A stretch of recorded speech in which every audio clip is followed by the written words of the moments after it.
I will begin by calling the roll. Regent Bates. Present. Regent Butker. Present. Regent County. Present. Regent Dokovich. Present. Regent Dunkel. Present. Regent Johnson. Present. Regent McKibben. Present. Regent Sahai. Present. Regent Richards is present. We have a quorum and the meeting can proceed. We are going to start with the public comment. At this time, we'll have public comment coming before the board. The board recognizes the opportunity for expression of public views on issues that come before the board. It is an important matter of deliberations. Each presenter is limited to 3 minutes of time. Would the first presenter please come to the microphone? Thank you, President Richards. Regents, good morning. I want to ask you not to start the clock just yet. It's a special dispensation because I want to congratulate what I understand will be the future selection, soon-to-be selection today, of Mark Braun as our new executive director. I want to congratulate the board and you on what I believe is a really outstanding choice for that position. And also I want to thank Keith Saunders for the time he's spent in that same position. Keith and I had an opportunity to interact from time to time during the past couple of months, and he was very gracious and helpful and informative in all of our communications, and I appreciate that, and I know that Mark's going to do a great job as well. So congratulations on that choice. So let me see if my eyes will permit me to read this. My comments today focus on proposed increases to the UNI faculty health insurance costs. A review of just 6 of insurance categories reveals substantial increases in those costs. Now, I've provided a table for everyone, so I'm not going to go over them here, but you can see that those increases are fairly substantial. There are 2 important aspects to these increases. First, a strong case can be made that they are not driven by increased medical claims. Instead, they are largely the product of changes to the UNI health insurance pool.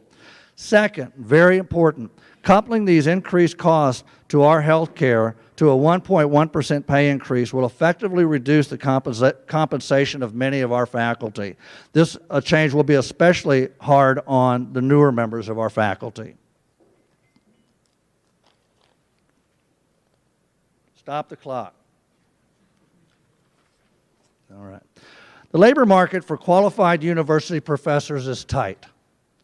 Only 2% of the United States labor market holds a doctorate degree, and a fraction of those have the skills necessary for university-level teaching and research.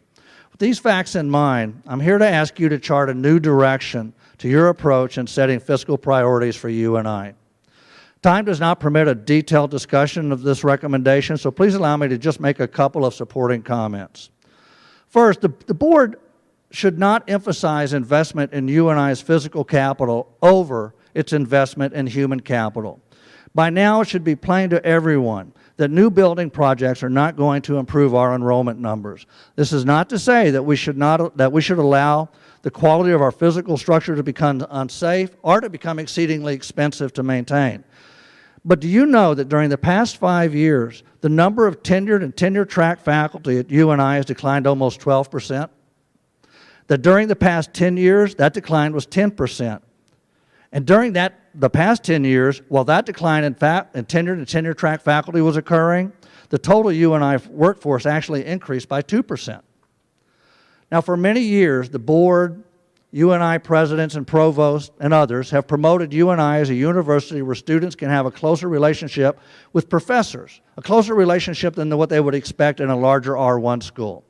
However, the most recent data available, that's from 2014, showed that at UNI, almost 1/3 of total undergraduate student credit hours were taught by non-tenure track faculty. In other words, they were not taught by professors. In 2012, that percentage was 22.2%. So the change from 2012 to 2014 represents a 37% increase in the percentage of semester credit hours taught by someone who is not a professor here at UNI. Second, the board should do everything possible to try to resolve the persistent funding inequity imposed against this university.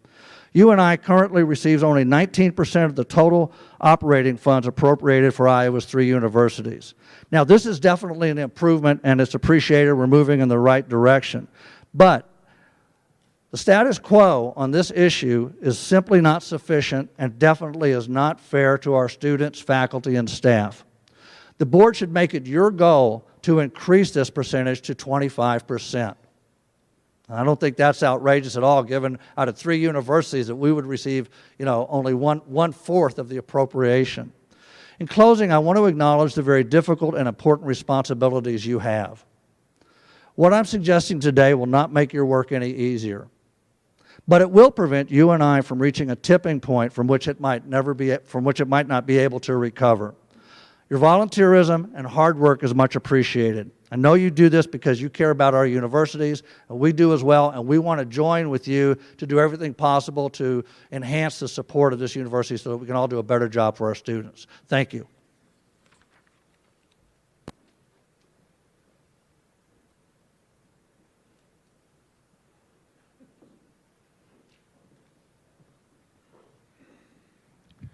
Good morning. My name is Dan Holman. I'm president of ASME Council 61. I'm coming here to basically ask you to, even though there are no contractual rights for you to sit down and talk to your employees, I'm here to strongly encourage you to continue those conversations. I come to that one as a representative of probably the largest number of employees that you have on this campus. I also come to you and say that as my daughter's a senior at this university. And I've seen what this university has done for my daughter. That's being done by the folks that work here. That's being done by the professors, by the custodians, by the secretaries, by the power plant folks. I understand you have the right to completely ignore your employees and completely ignore their representative. I'm here to encourage you that there are going to be difficult times, or to tell you there are going to be difficult times, and to encourage you to engage in conversations with the folks that work for you, not only at this university, but at the other 2 universities. There are going to be some hard things that we're going to have to deal with. Health insurance, wages, how the heck you're going to provide the services you need to provide. And I hope my daughter is able to graduate from this university. I hope she's on the 4-year plan, not the 5- or 6-year plan, because Dad's paying for it, okay? But, I'd strongly encourage you to reach out and to engage the union representatives that are on this campus. Both Joe and Susie Baker, myself, we will be willing to sit down and talk to you about any issue here or at the University of Iowa or at Iowa State. The folks that know what really happens on this are the people that work on this campus. Please engage them. Also want to congratulate Keith for getting out of his interim tag. I've known Keith for a long time, and congratulate Mark. Thank you. Have a good day.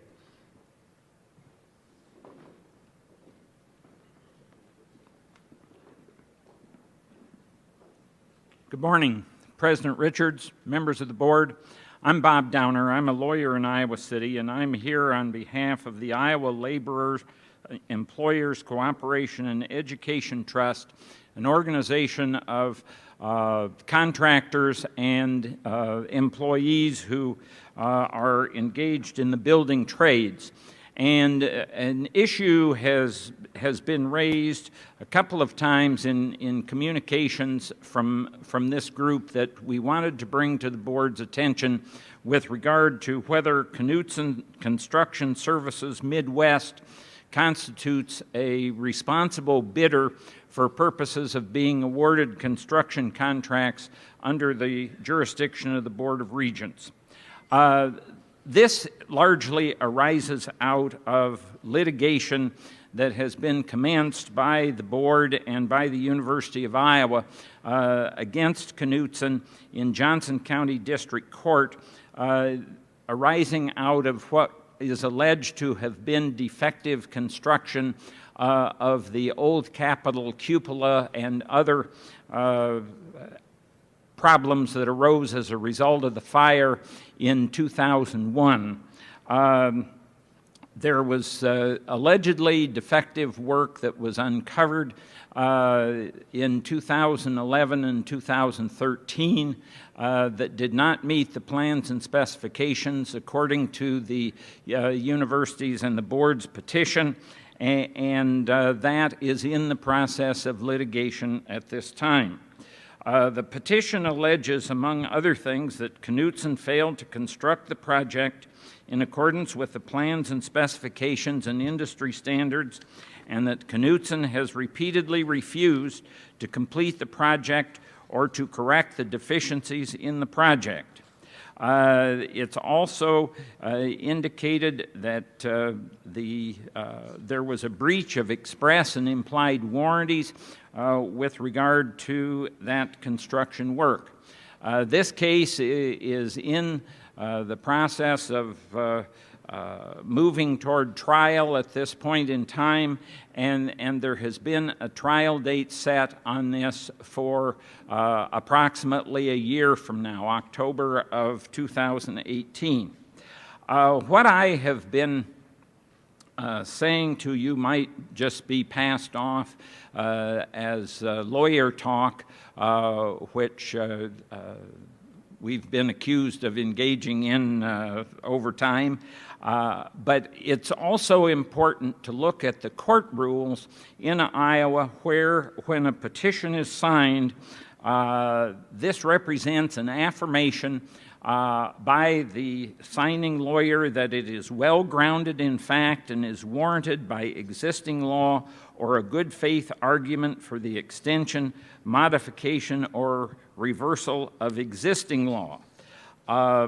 These allegations have not been determined at this point, but until such time as that occurs, it appears to us that there is substantial question as to whether Knutson Construction Services meets the requirements of Iowa law as to being the lowest responsible bidder on these projects. In the case of the City of Des Moines versus Master Builders, approximately 25 years ago, the Iowa Supreme Court held that the purpose of the competitive bidding statute is to secure competitive bidding in order to provide, in that case it was a city, with the best results at the lowest possible price for a specific project. In light of the allegations that have been made by the board's own counsel in the Oath Capital litigation, it doesn't appear to me that there can be a determination at this point that this particular contractor can provide the best results at the lowest possible price standard that was articulated by the Iowa Supreme Court in 1993. I have behind me here Bill Gerhard, who is with Iowa Lesset, and if you have any questions, he would be the one who would be the appropriate one to respond.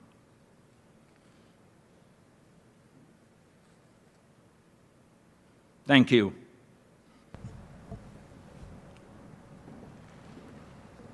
I'd like to thank I'd like to thank everyone that spoke this morning.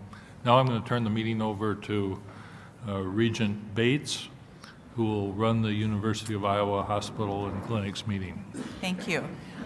If everyone would like to come forward from the hospital.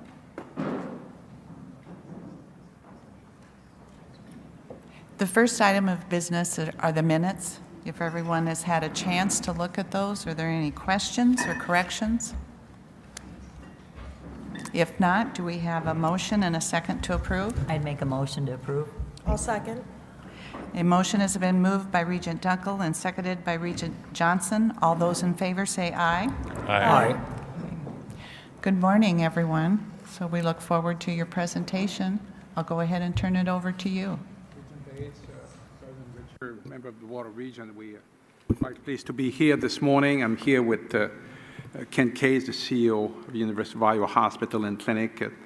Doug True is the interim CFO for our organization, Pat Winokur, who is the executive dean, and Dr. Kumar Narayan, who will talk to you later at the end of our presentation, and he will be introduced by Dr. Winokur. I want to make brief comment update first. Standard & Poor Rating Services, one of the country's leading bond rating, recently completed its regular credit review of the financial status of the University of Iowa Hospital and Clinic, and Dr. True, in a few moments, will probably make more comment about this.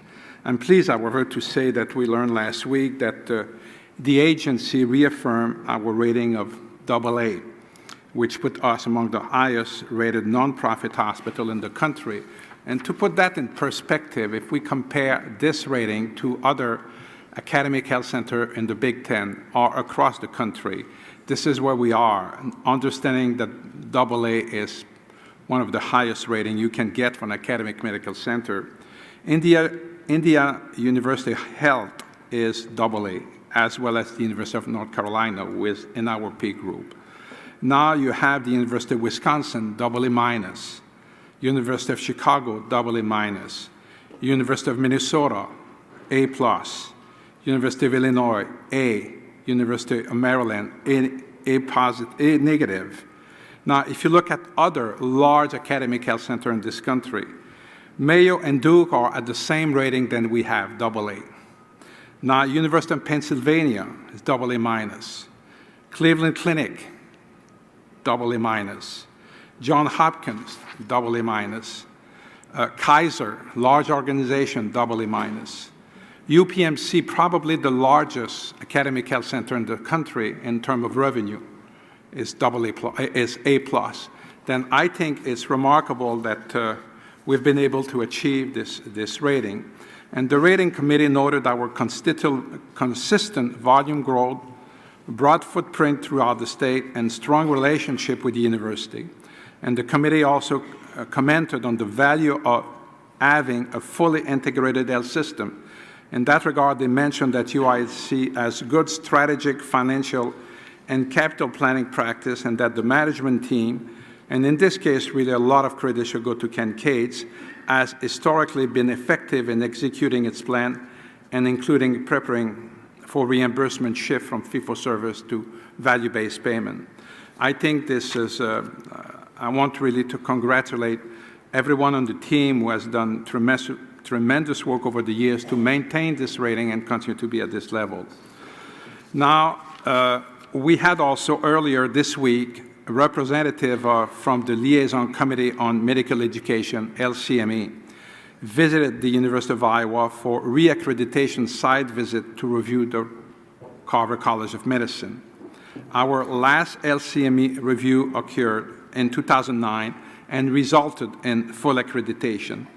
And accreditation of the college medical education program is really a reaffirmation of one of our medical college primary mission, which is to educate and train physicians, scientists, physician assistants, physical therapists, and others who will provide care and make new discovery and inspire new generation of healthcare professionals.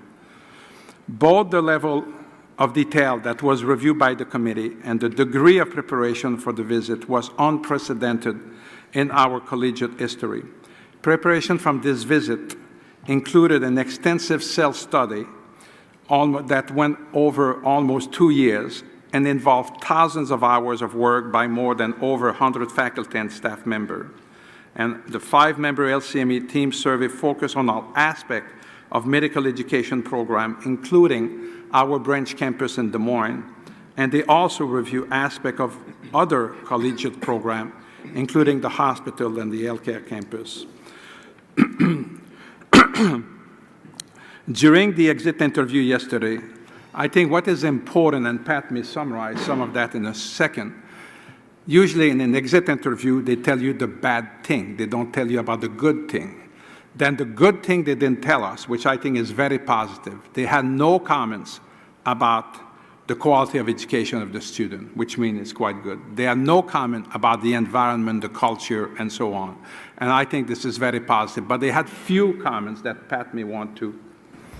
So as you guys know, we reintroduced a brand new curriculum 3 years ago, and many of the comments that they had were related to facts that we had put in processes and new courses for that curriculum, and they simply suggested that we need to continue monitoring the outcome of these new initiatives. These are things that we are already doing, so there were no major deficiencies. They had a very few number of comments that asked us to centrally monitor how we teach our residents to teach the medical students. Things that we're already doing, but we just didn't have the lists in place that documented. So I think we ended up coming out with very, very minor citations, and the team did a fantastic job. And I reiterate what Jean said. We've had other people review our curriculum. It's extremely creative, novel. Other people are very impressed with the quality of this curriculum around the country. The fact that they didn't find a single thing to complain about with that is a really good thing. And our student outcomes, they were very impressed. Our students did a great job and I think showed how positive they are about the education they're getting. So it went well. Then we will have a preliminary draft report by the end of November and the final report by the end of February, from what we were told yesterday, and then we'll report to you at that time when we have that. And finally, we presented to you last month, as we presented to you last month, UI Healthcare is facing a number of challenges, including, but not limited to, shifting payer mix, a gradual shift in volume from surgical to medical cases, state cuts in Medicaid, age account receivable and level of care denial related to Medicare managed care, and high pharmaceutical costs. These challenges are not unique to UI Healthcare. They're all around the country, and they are being experienced by everyone. As you know, the challenge also resulted in our FY17 operating margin falling below budget. We had a 1.9 versus 3.5% budget. We also shared the steps we are taking to ensure we are well prepared to address those challenges, and Ken will expand on this in a few minutes. Without question, the world of healthcare is changing, and is changing for everyone around the country, and we need to adapt to continue to be successful in our tripartite mission. And I have never been more grateful for the talented and dedicated people we have at UI Healthcare who are really rising to these challenges. And I know that our collective effort working together will make Iowa only comprehensive academic health center even stronger and when we move forward. And with that, I will ask Ken really to give us the, unless you have questions, to give his report. Sure, thanks. Thank you, Jean. And Doug True and I are pleased to provide the operating and financial update for the hospitals and clinics for the first 2 months of this fiscal year. I'll start on slide 5. We're really quite pleased that we're continuing to experience strong growth in the clinical enterprise with all major areas, in fact, exceeding the performance of the first 2 months of last fiscal year. You can see that we continue to see strong year-over-year growth in volumes of inpatient admissions, up about 5%. Since the beginning of July, we've had 28 days where our census at 5 a.m. is greater than 700. While we're not reporting September or October data, I did want to share that on October 5th, we achieved a record of 740 patients. Today, we're at 698 patients. So our inpatient demand remains very strong. The surgical enterprise, which got off to a slow start in July, is now performing favorable compared to the prior fiscal year, up about 3% or 150 cases. Compared to July, we performed 489 additional operative cases in August. So we're confident that given the slow start, with the strong performance now and new surgeons that have been brought on board, that will make up this shortfall throughout the year. You can see the emergency department continues to have slight increases year over year. and clinic visit volumes continue to be strong, up over 7.5%. If we look at slide 6, which is looking at our discharges by type, you can see up almost 5% compared to last fiscal year. This is being driven more by growth of adult patients, if you heard Dr. Robillard mention, than surgical patients. Adult admissions, you can see, are up almost 25% year over year. Adult surgery admissions are somewhat off compared to last year, and again, that's due to surgeons who departed and new surgeons that are now on board, but that were not on board as early as we had thought when we did the budget. Children's Hospital continues to experience strong growth year over year with the new facility, admissions being up about 6% from last year. The one area you can see that's red, pediatric psychiatry, we continue, as we report every month, to admit very high acuity patients that are very hard to place when they no longer require tertiary or quaternary care. This contributes to longer lengths of stay and thereby decreasing the number of additional patients we admit. Continues to be a huge challenge. If we move to slide 8, this is reporting our length of stay. The top graph highlights the length of stay for our adult patients, the bottom graph for our pediatric patients. And what we're reporting is an index of our expected length of stay compared to our actual length of stay. The red line is the benchmark that we compare ourselves to, compared to other academic medical centers. Our goal is to be the 25th percentile or better. You'll say, well, why is that red line moving around? Well, the benchmark changes. We use Vizient, which is the former University Health System Consortium, and when they change their risk models, the benchmark fluctuates in terms of what that 25th percentile goal is, and that's why you can see the movement between fiscal years 2016 and 2017, and then the beginning of 2018. You can see for adults, while we continue to aggressively manage our length of stay, and we're doing very well last year, well, as the goal, we made the goal harder for us. We're slightly above that, and we have a number of initiatives underway to improve length of stay, including earlier rounding with multidisciplinary teams, earlier ordering of lab work so the patients can be discharged earlier, and things like medication reconciliation. We also have a new dashboard that's been created that will show our providers the expected length of stay at time of admission. That will be rolled out over the next couple of months. If you look at the pediatric length of stay, clearly we have opportunities. As I reported previously, it relates primarily to patients with acute leukemia, craniotomies, trauma, sickle cell, and tracheostomies. We have specific initiatives underway for each of these patient populations, including improved communication with families so they know when their children or child is ready for discharge. Again, ordering tests earlier for labs and x-rays, or aligning with an upcoming outpatient visit. Also creating common pathways for the various types of patients we care for. And simple things like providing physical therapy earlier to discharge so they're ready for discharge. We did have 3 pediatric cases in August with excessive length of stay of 58 days, 114 days, and 133 days. They were all trach patients. If we remove those cases, we believe they were outlier cases and should have been removed. Actually, our length of stay would have been 0.97 in July and 0.96 in August. So a lot of work being done. We'll continue to report our progress. On slide 9, Regent Bates, one of the things she asked for was to start reporting our readmission rates. So we talk about length of stay, so it's also important, of course, to look at readmission rates. If we were doing a great job with length of stay and we saw readmissions go up, would say, well, we need to look more closely. So this chart has 2 graphs, the top for adult patients and the bottom for pediatric patients.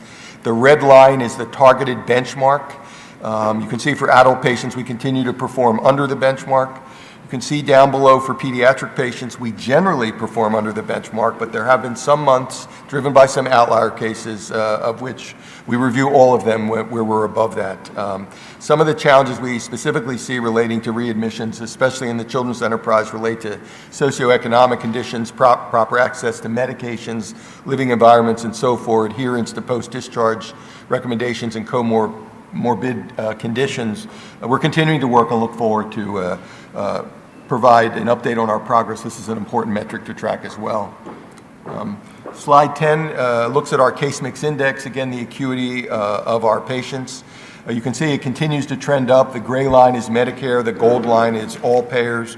You'll note that over the last several years, the Medicare Case Mix Index in August is the highest it's been.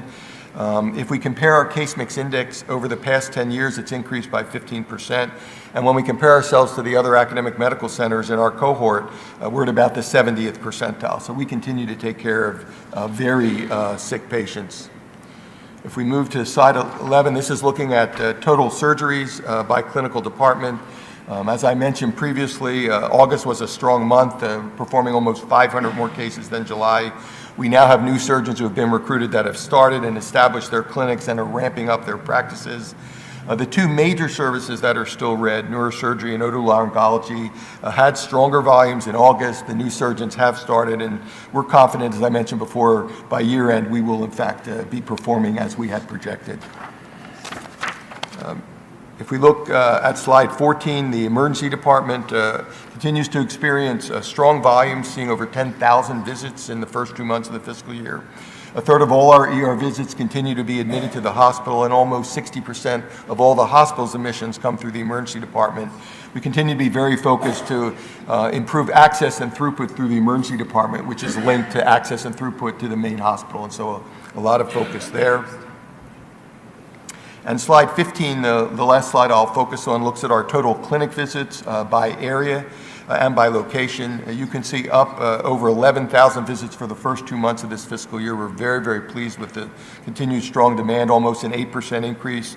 You can see just about every program is seeing more patients than July and August of last fiscal year. Those major programs that have the red are again related to providers, and we're confident that we'll see continued growth later in the year. We're also pleased that the growth is being experienced at all our locations, our main campus, High River Landing, and other off-site locations, and so really quite pleased.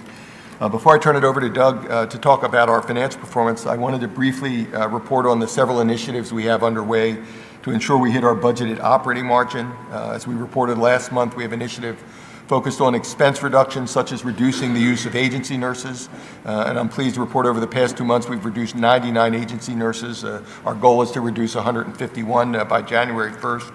We continue to look at staffing levels tied to clinical volumes and opportunities in administrative areas to more streamline the teams, reducing patient length of stay, as we've discussed, and looking for further opportunities within our supply chain.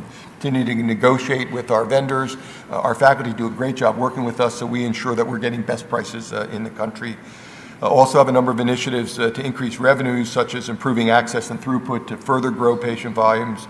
We have opportunities to increase use of our pharmacy services and ensuring that our revenue cycle continues to function optimally.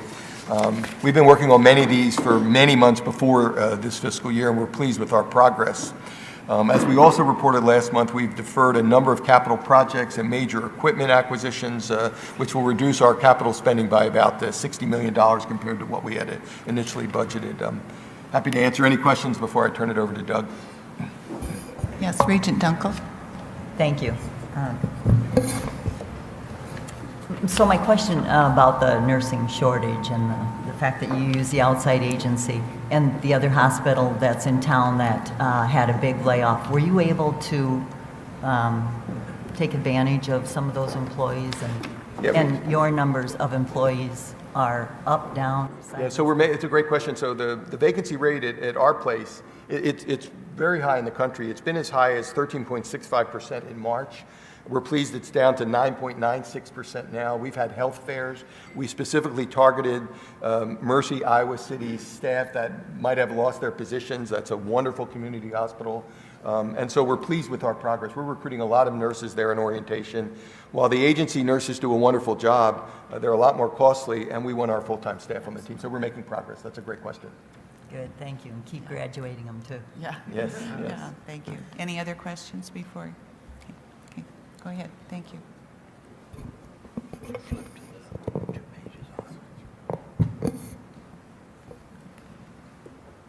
The next one.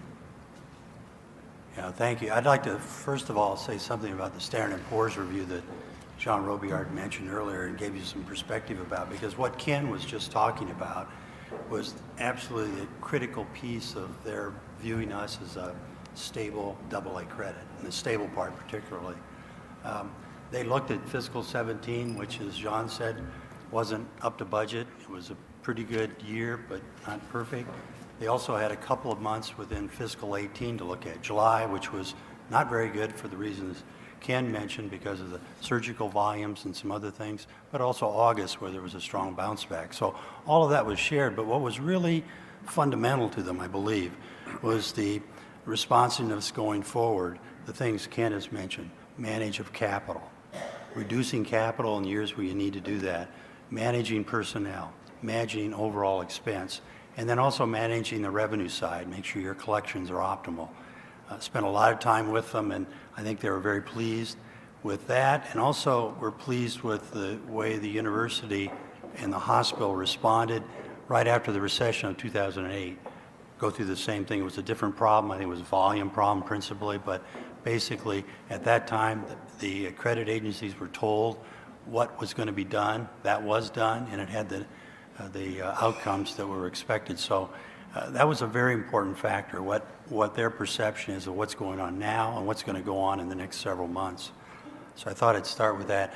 Up is August results, cumulative financial results, and I mentioned the last time I was here that when we had to report the July results, which weren't so good, I wanted to say also that August was a real strong bounce back, and it was. This is the data. We didn't have that data at the time, but we knew it'd be a positive operating margin. In this case, the salary and wages are under budget, which is good. The general expenses, led principally by drugs and medical equipment, are a little above budget, but not too much.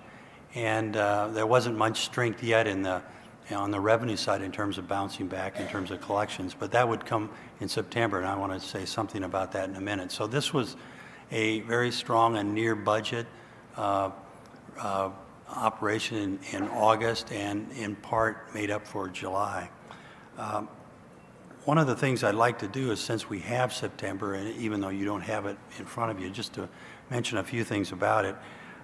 It also was a strong month relative to July and even relative to August. Right now, August and September operations both are taken together are right on budget, which is our goal, to get to a 2.5% operating margin at the end of the year, which is a good thing. We didn't have September to report to Standard & Poor's, so we're very pleased that we have that now. We'll use that when Moody's comes around in about a month or so. September had the same issues. September had lower personnel expense. And I think Ken's and his staff are doing a great job of trying to work constantly to lower full-time equivalent. Regent Duncan's question about nursing is an important one, because I thought about the focus there. It's not on the patient care side.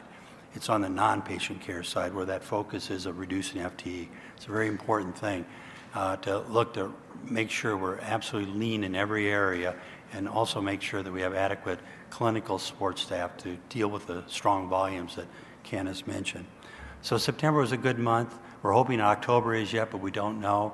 But September also showed signs of increasing non-personnel expense, potentially led by drug costs. And maybe at this point, if Ken, you could just give a brief overview of what that is. Yeah, we reported before, but there's hemophilia patients drive a lot of drug costs. So, for example, we had one patient in-house where we spent $700,000 in a one-week period, which is just for that one area, $500,000 over budget. I spoke before about a drug called Spinraza for spinal muscular atrophy. It's a rare neuromuscular disorder. I'm sure a neurologist could explain that. That drug came online December of 2016. The cost per dose is more than $90,000. And the general treatment is several, 4 to 6.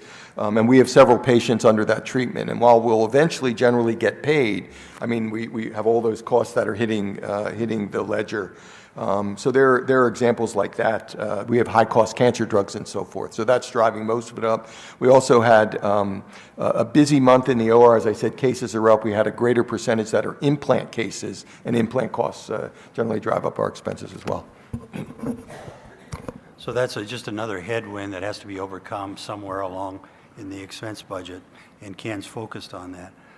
So September was good, August was good. We're on budget for those 2 months. We haven't fully recovered from July yet, but we're very hopeful that that will happen as the year proceeds. And historically, October has been a good month in terms of on average what the operating margins are. Just to complete on September, the operating margin was 1.3%, and the budgeted operating margin, which was set many months ago, was 1.0%. So we beat that measure, and that was a good thing. What I'd also like to talk a little bit about is the materials that you have. You have 2 pages of financial information here that's presented. This is, as you might imagine, highly summarized. I get reports that with my vision, I have trouble reading. I have magnifiers. There are vast amounts of detail. And also on issues like accounts receivable, bad debt, which is a sort of a narrow focused on paying patient, debt that eventually becomes bad and is written off. There's a lot more in the picture here, and observing that and listening to the committee, the short time I've been here and the short time I'm going to be here, one of the things I want to do is work with you and your board office staff to reconstitute this. I think there's some areas that clearly there should be more information. And I think the model for me is looking at what Ken has been producing for a long time in this clinical information, more particulars, have it comprehensive, but maybe dive into a few key areas, and then maybe quarter to quarter pick areas to focus on in more depth. And so what I would like to do is work on that very quickly and then share with the board office and the committee ideas about how this could be made better. You could evaluate that and determine if you think that it's up to speed with the sort of information Ken has been presenting and gives you what you need to have month to month and particularly quarter to quarter. Month to month, there's a lot of variation, but certainly quarter to quarter, there's more information that would make up for a complete picture, both in operations and then some of our non-operating elements of the university hospitals and clinic as well. So that's one of the targets I have over the next just very few weeks to share with you and your board office staff. I don't have anything more unless you have questions. Are there any questions? Regent Dunkel? I do, thank you.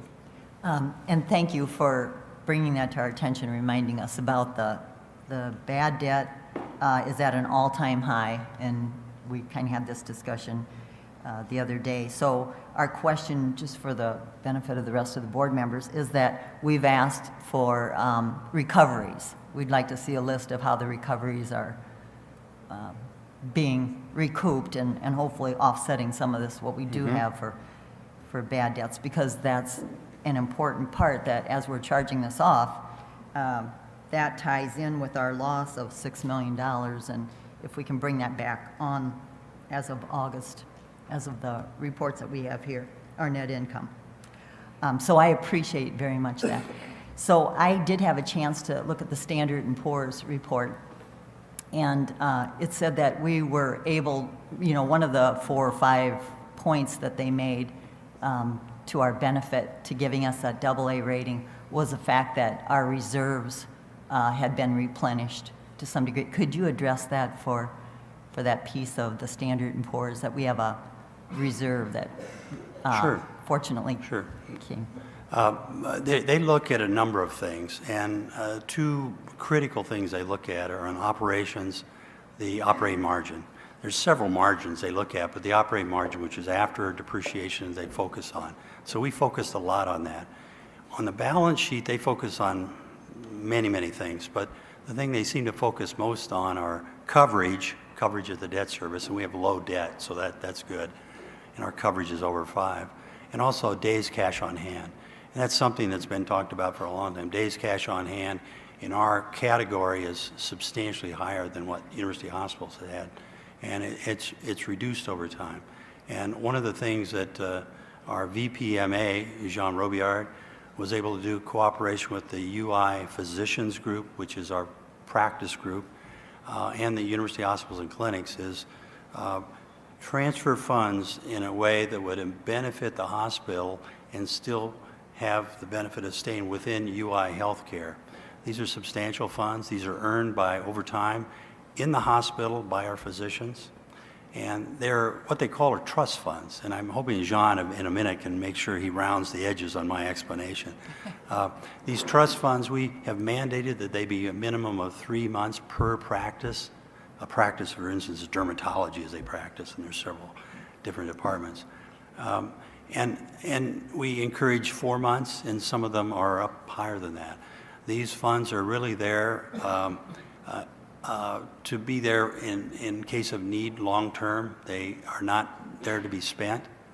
They're there to be preserved for our stability going forward. Our judgment and the judgment of the physicians group that has created these funds was that it could be put to far better use for the UI healthcare organization as a whole if they were within the hospital. That'd also be a way in which it would be even a greater bringing together of physicians and hospital into a even more integrated organization, which Jean Robillard has led for 10 years of integration, but further integration, further cooperation to bring down costs and improve our ability to serve patients well. So this was done. It was done in consultation with our auditors, KPMG, as well as the physicians group and also the university administration.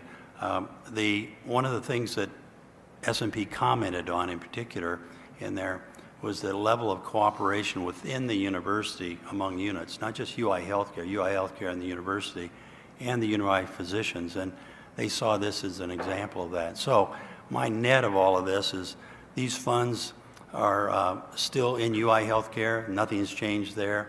They're in a position where they can benefit both the physicians and the hospital to a greater degree and show our many bondholders, Iowans who hold our bonds, that we're really committed to make sure we look strong on the balance sheet and that we build that balance sheet through operations and operating margins. It's not good enough to have a one-time transfer. You have to produce operating margins so year after year, month after month, we can produce enough margin so we can build those balances, meet Standard & Poor's requirements, build stability, and also have the money to pay for both capital and equipment that's needed for a vibrant academic health center. John, you may want to round that up. Well, yes, we ask each department since I've been here, for the last 15 years, to maintain a 3-month reserve in their trust fund. This 3-month reserve is really there in case something dramatic happens. It's not there to investment and things like this. This money was sitting there and so on, doing really nothing. Then we consulted the department chair, we consulted the executive committee of the practice plan, and as well as the board of the practice plan. And everybody did agree that the best thing for this organization was really to put that in a place where we maintain the rating and so on. They didn't ask anything in return in that respect. These dollars, obviously, can be moved from the practice plan to the hospital and vice versa, from the hospital to the practice plan if there is a need, by the VPME with consultation and really blessing or permission from the president, and that was done as well. Then I think this was done completely transparent. It was full transparency with the people and so on and so forth, and discussion. And what is remarkable, really, was to see these departmental leaders saying, this is the right thing to do for this organization, let's do it. And you were there. And there was really far to have discussion about this. People say, can we do more? I say, no, you just do this. And that was really the way they are seeing this thing. Thank you, and I'm happy with that collaboration. That's a beautiful thing to do, and obviously it has helped. It's maintained your Standard & Poor's, so kudos to all of that. Thank you. Are there any other questions? Doug? I'm sorry. No, I was just going to say, Doug, I really like your idea of honing that down and working with the board office. I would really appreciate it. I think that we all would. And I particularly enjoyed all the explanations today of the pieces that we get and the examples that you did about patient care and what you're looking at for patient, because it always comes down to the patient first and foremost. So thank you. Now, I would like to invite Pat Winokur to introduce our guest speaker. So it's my pleasure today to introduce Dr. Kumar Narayanan. He's one of our neurologists, assistant professors, and has a very illustrious training record. He got both his MD and PhD at Yale. He then stayed at Yale, did his neurology residency, and then joined us in 2012 as an assistant professor in the Department of Neurology. He's had a very strong career since he joined us just a few years ago, and 5 years is pretty short for our faculty. He's a practicing neurologist. His area of expertise is Parkinson's disease. And one of the nice things is he's been able to use that combined degree to actually use his clinical practice to inform what he wants to do in the laboratory. One of the things he noticed is that his Parkinson's disease patients have severe cognitive dysfunction. Their thinking is often impaired, and he wanted to study why that occurs. So he's trying to understand the mechanisms of this impaired cognition. Parkinson's is his signature disease, but he has several others he's looking at as well. He's focused on mapping the neural circuits that malfunction in these disorders. He's been using a number of very state-of-the-art techniques to try and dissect out specific neurons and cells that are part of these pathways, and then uses sophisticated molecular biology, pharmacology, drugs to try and understand how you can either prevent continued destruction of these circuits or maybe restore these circuits. We certainly hope eventually that this type of work will lead to ways that we can diagnose early that cognitive decline and then perhaps interfere or circumvent the disorder and prevent it from getting worse, or maybe even make it better after it's gotten worse. So I'm going to let him describe what he's been doing. So, good morning. I'd like to thank Dr. Robillard, Dr. Winokur, and Ken Cates for inviting me to share my research with you. But before I do that, I wanted to tell you first about the most challenging part of my week. So that's Tuesday mornings, and I run a Parkinson's disease clinic at the University of Iowa. And we typically see 8 or 9 Iowans with Parkinson's disease. And you may or may not know Parkinson's disease. It's an incredibly debilitating and dehumanizing disease. It takes away every aspect of a patient's humanity, their ability to walk, feed themselves, go to the bathroom. And these patients have both motor symptoms, which we notice, and cognitive symptoms. And we work very hard. We have a multidisciplinary care team at the University of Iowa. It's not just me, but it's psychiatrists, neurologists, physical therapists, occupational therapists, and it's kind of all hands on deck to come up with the best therapies for these Parkinson's patients. But because Parkinson's disease is a disease of aging, and because Iowans are getting older, we're going to have to come up with new solutions to Parkinson's disease, not just caring for Parkinson's disease. We're going to have to come up with new treatments. So our lab is really focused on 3 problems in Parkinson's disease. There's early diagnosis. How can we diagnose this disease earlier?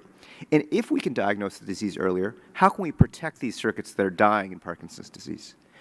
And then, if patients come to my clinic and they've already suffered neurodegeneration, how can we come up with new therapies to compensate for dysfunctional neural circuits? So let's start with the beginning, early diagnosis. And I'm sorry to the Regents in the front, but I'm unfortunately going to show you data up here on some slides and some videos, so it'll be exciting if you can see it. So by the time patients hit my clinic here, they typically have lost 70 to 90% of their dopamine neurons. So, it's a big problem for us to preserve these circuits when you've already lost most of your dopamine neurons. Parkinson's disease involves dopamine neurons, and those neurons we think control the movement and cognitive symptoms of Parkinson's disease. And unfortunately for Parkinson's disease, there's no blood test, there's no brain scan. All there is clinical diagnosis, and this problem plagues all of neurological disease. There's no blood test for Alzheimer's disease, there's no brain scan for frontal temporal dementia or ALS. So we need to come up with new therapy or new approaches so we can diagnose these diseases as early as possible. Because what we'd like to do is identify who's going to get Parkinson's disease here before they've lost all of those dopamine neurons. And so my lab takes the approach of using EEG to look at brain activity, because we think Parkinson's disease involves abnormal brain function. And what we do is we hook up EEG leads to Parkinson's patients, and we ask them to do things. And we ask them to do something very simple. It's a timing task, so we give them a cue, and 12 seconds later they have to respond. And maybe for the first time this morning, I'm going to sing for you. So we listen to these brain waves, and there's low frequencies here. We call those delta frequencies, and high frequencies. We call those, it wasn't very good. we call them the beta frequencies. And what we notice is during this timing task, after the cue, normally there's a mix of frequencies here, but the Parkinson's patients, hopefully you can see this with this sort of odd projector, they are missing the low frequencies. And so we noticed that, and one thing that's kind of amazing about the University of Iowa is we have a major hospital that gets patients from all over the Midwest on the campus of a basic science university. So I walked across the river, and I met with Dr. Sardas Gupta, who's an expert in machine learning and controls theory. Machine learning are basically computer algorithms that like Facebook uses to pick which cats to show you, right? So we can use these machine learning algorithms on our EEG signals, and we can diagnose Parkinson's disease from the EEG activity 100% of the time. So that's pretty amazing. So we've now got a large federal grant to study this, and hundreds of Parkinson's patients going forward. You know, maybe it's, you know, we'd like to see if this really holds true, but this is an exciting way forward. And then I'd like to ask you to put this sort of delta rhythm, low frequencies in your pocket, because we're going to come back to that as I go through the talk. So, okay, so let's say we could identify these patients. What could we do differently? So in order to understand how to make these neuroprotective therapies, we need to understand a little bit about the biology of Parkinson's, and that involves this key molecule, alpha-synuclein. So alpha-synuclein is a molecule that tends to form these complexes. They tend to partner in fours, but in Parkinson's patients, it tends to aggregate out of solution, to precipitate out of solution. Like you put too much sugar in your coffee or something, you know, it kind of clumps up. Or if you put Splenda in your coffee, right, it clumps up. In cells, if it clumps up and forms these aggregates, these fibrils, it leads to incredible amounts of cellular distress, dysfunction, and death.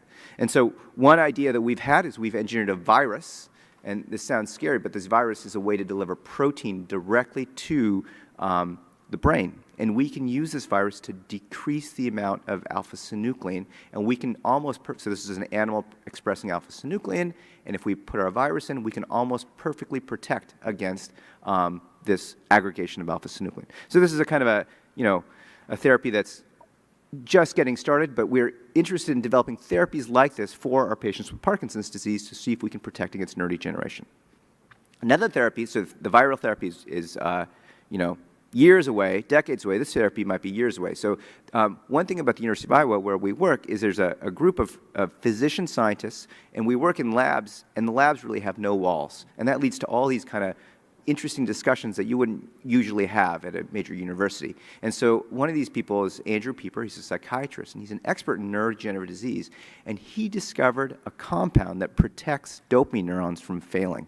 And so we use this compound in our animal models, and it was almost 100% able to protect against Parkinson's disease. Now, that's in animals and it's in rodents, but Andrew's got plans to translate this into the sort of from the basic science arena into the clinical arena, and he's working with a company to sort of see if we can bring this to the clinic. And it might not be this drug, but you know, models like this enable us to explore new therapies that are protective against sort of neurodegeneration, and working with Andrew is going to help us get this drugs like this from the, you know, the bedside, or from the bench to the bedside.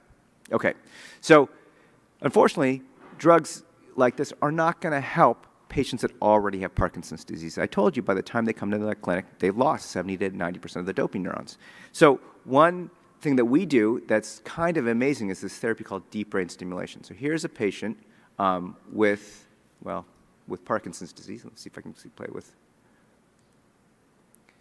Let's see if this one will play. Well, it's, let me see if I can show you at the end of the video. So he turns his stimulation. Well, the video that won't play is pretty impressive because he has very severe forms of Parkinson's disease. You can Google this on YouTube, and you'll see that he has severe tremor, severe bradykinesia, severe rigidity.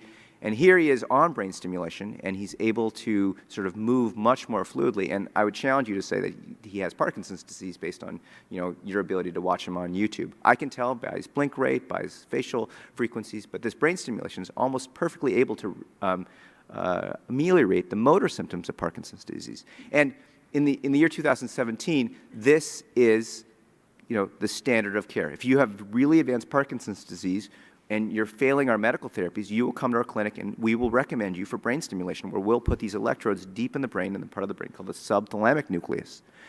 But it doesn't help the cognitive symptom of Parkinson's disease. And I just want to reflect on that for a second. When a patient has difficulty moving, I have 20 or 30 medical and surgical and therapeutic options for these patients. But when they have cognitive symptoms, we're basically done. We're talking about nursing home placement. We're talking about losing the ability to drive, losing the ability to work, losing the ability to sort of function and care for yourself, requiring assistance. And for Parkinson's disease, you know, that's one aspect of it. But for other diseases with Lewy body dementia, Alzheimer's disease, when these diseases involve cognitive functions, we have no therapies, almost zero therapies for these diseases. And you know, as our disease ages, or as the population here ages in Iowa, gets older, lives longer, these problems are going to become a huge tidal wave coming in our direction. And so we're going to have to come up with new therapies. So we try to map the circuits of cognitive function using this kind of amazing emerging technology called optogenetics. So there's opsins, which are molecules that are sensitive to light. They pass ions. When we shine laser light on them, they exist in algae that live on the ocean seafloor. But we can take the gene for this protein, we can knock it into just the circuits we're interested in using a variety of genetic tricks, and we can very precisely turn on and off these neurons with laser light. And so the opto data doesn't come through, but you can see here, here's an animal doing that exact same timing task the Parkinson's patients are doing. Time 0 is when they get a cue, they have to respond in 12 seconds. And the green is when we stimulate at that delta rhythm that I told you about earlier. So if we stimulate at this delta frequency, we can make our animals better. And that's pretty exciting because, you know, we can model the circuits, we can take away dopamine, and then we can recover function in our animal models. And so, you know, one thing we ask ourselves a lot is, does this matter? Does the stuff we find in our animals matter? And again, that's unique about the University of Iowa. We have this basic science campus, and I can go to the clinic and I can test this idea. So you might not know this, but the University of Iowa is unique in the neurosurgery department because not only do they do all the great surgeries you guys heard about, but they do sort of world-class, cutting-edge research. So here's Dr. Greenlee. He's our surgeon who does functional neurosurgery, and he's implanting one of these deep brain stimulation leads. And while he's implanting these leads, typically there's some downtime in the operating room. And so he invited us into the operating room to do some research where we could adjust stimulation in awake, behaving human patients with Parkinson's disease. And for me, these patients are like astronauts, right? So astronauts go where no one has ever gone before. These patients are listening to the symphony of their own brain, and they're sort of working with us, and we're able to ask these questions that we've kind of refined from the animal model in a unique situation in the operating room in a human being. And so here, we had them do that exact same timing task. There's time 0 and time 12, which they're supposed to get to. Parkinson's patients don't do very well at this timing task with the deep brain stimulation off. If we turn the deep brain stimulation to the usual setting, 130 times a second, which you know from my earlier singing demonstration is too high, we get no benefit. But if we turn them to those low delta frequencies that we used previously, we can actually make our Parkinson's patients better. And so this kind of work is coming out in Brain in a couple of months, suggests that there's a way forward for cognitive symptoms of Parkinson's disease. We might be able to identify brain stimulation that is effective for cognitive symptoms of Parkinson's disease. Now, this is highly invasive, intraoperative brain stimulation, but we might be able to use insights from this research to come up with other non-invasive ways to track cognitive function with time. So it's really exciting for us and has a lot of cool research directions going forward, and it is a product of the unique world-class environment at the University of Iowa where we have engineers, neurosurgeons, and neurologists all in close proximity in the same city.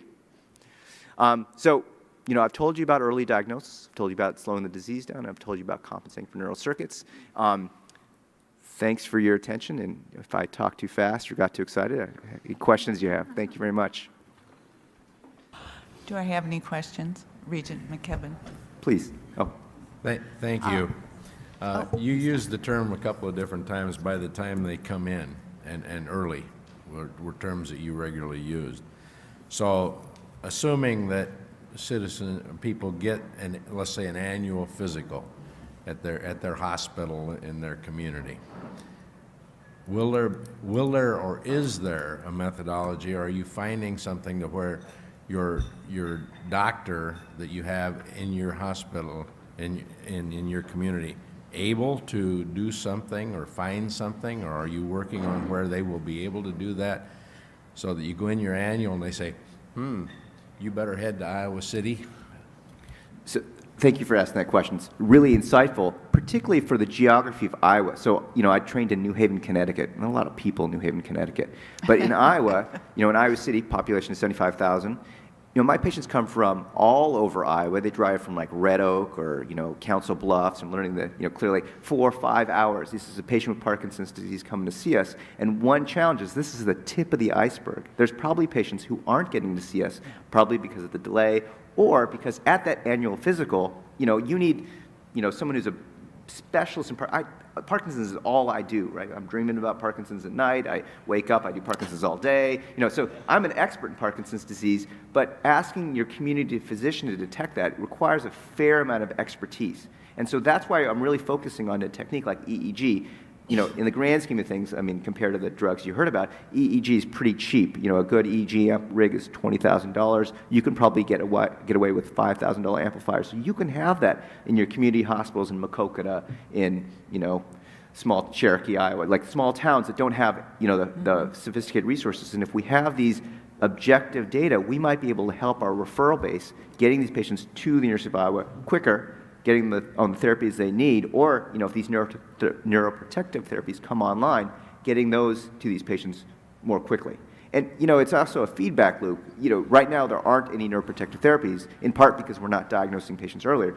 But if we diagnose these patients earlier, we might be able to get them therapies and try therapies. Some of those therapies might fail. We might learn things that might lead to new therapies, and hopefully it's this sort of virtuous cycle that leads to better treatments for our PD patients with time. Regent County. Are there early signs? I have a friend I'm sure has Parkinson's, and tremors this way first, and then I saw it on another continent from a chef who had on the other arm doing this. And I thought, gosh, I think that might be early onset of Parkinson's, but of course I don't have a clue. You probably have a clue. So, it's hard to, I see things everywhere, like in the grocery store, in the coffee shop, and so there are a lot of early subtle signs, but the signs actually go much further than the motor signs. Some of the signs, so patients with Parkinson's disease they lose their sense of smell 10 years ahead of the disease. They sort of have active, vivid dreams 20 or 30 years ahead of the disease. And these are things that really require kind of sophisticated, because there's a lot of things that will give you bad dreams. There are a lot of things that will cause your sense of smell to be lost.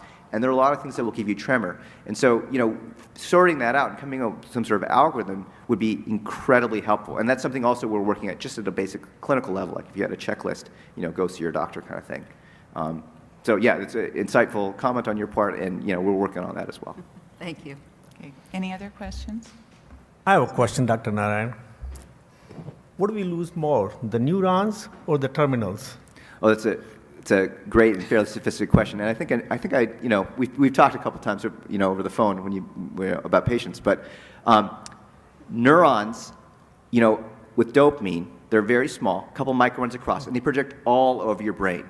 And if you know chemistry, dopamine is a little bit of a bad actor because it generates free radicals. So for a neuron to maintain homeostasis, generating these huge ramifications is a huge problem in cell biology.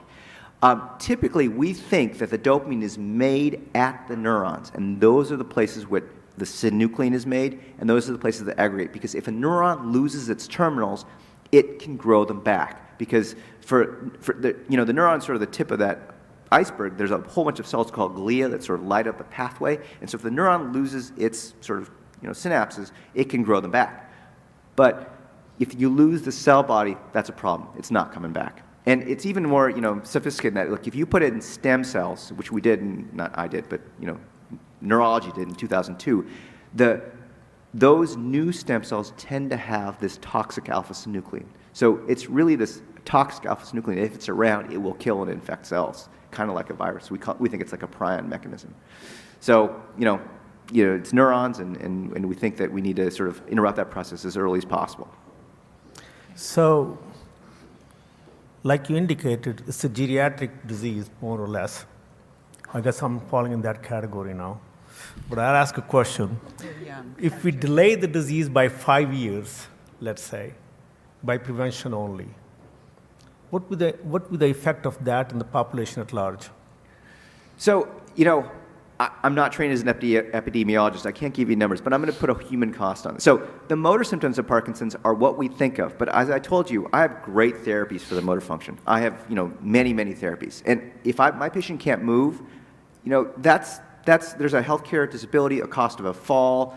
All those things have huge, astronomical healthcare costs. But for me, it's a conversation, right? If I can give a patient one clear conversation with their family, I felt like I've done my job, because you can't put a price on that.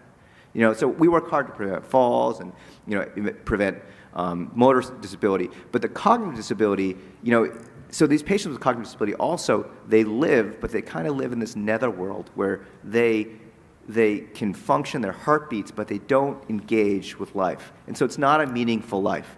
Your question could be read as like, are you going to delay the inevitable? And, for Parkinson's doesn't make you live much shorter. And if you get Parkinson's, you don't die earlier. You just suffer the whole time. And so that's our goal. Our goal is to decrease suffering. And so that's why, we work so hard. But I think you'll find that if we improve cognitive function and decrease motor function, protect those neurons, they're going to live a lot cheaper too. So. Can I ask one more question? Yes. Yes. Yes. Okay. I didn't forget my question. I'll just ask you a question. So, Regent McKibben asked a question about early diagnosis. You're not suggesting that everybody at age 65 or 70 have an EEG done or have an EEG done. You're just suggesting that the patients who are suspected to have that type of phenomenon, that they have EEG done to confirm, rather than saying, try this medicine, see if you get better.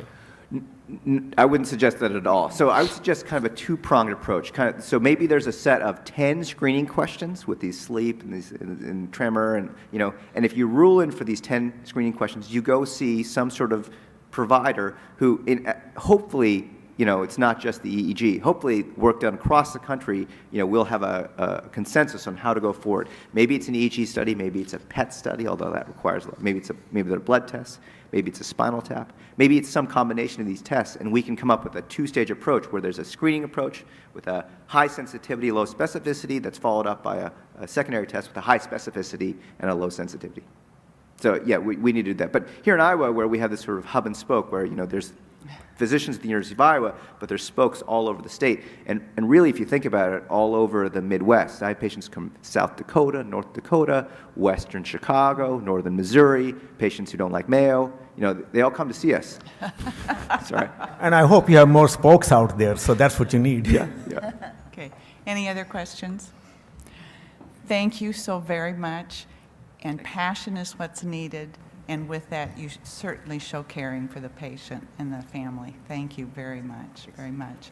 Is there any other business to come before the board? Regent Bates, I just want to say a few words here before. I would love to have you say a few First words. of all, I want to congratulate the search committee and Carol Reisner, Bruce Ganser, co-chair, but more importantly, President Harold, who really he did the tough job of recruiting the next leader for UI Healthcare. I think with Brooke Jackson's, you will have an exceptional individual, great scientist, but also a leader with extensive knowledge of healthcare in general and academic health center. I think you will be, and I'm so pleased to see that how excellent this recruit is.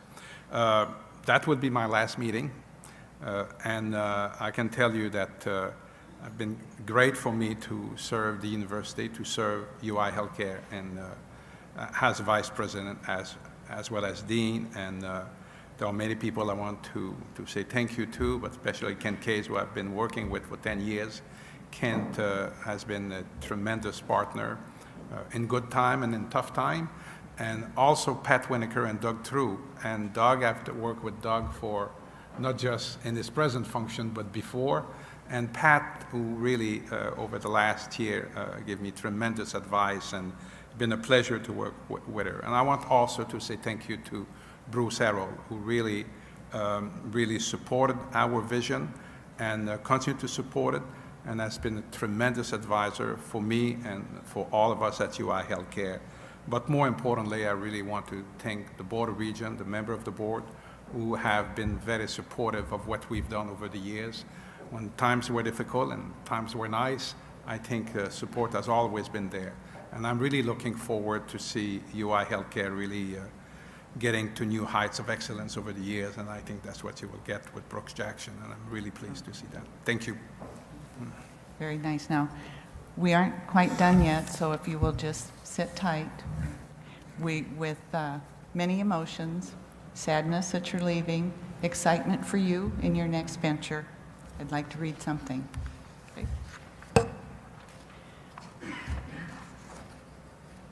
We would like to make a presentation to Dr. Jean Robillard. Whereas Dr. Jean Robillard has served the University of Iowa for more than 25 years in many capacities. As a fellowship physician, a member of the College of Medicine faculty, a dean, and most recently as vice president for medical affairs and dean of the Roy H. A. and Lucille A. Carver College of Medicine.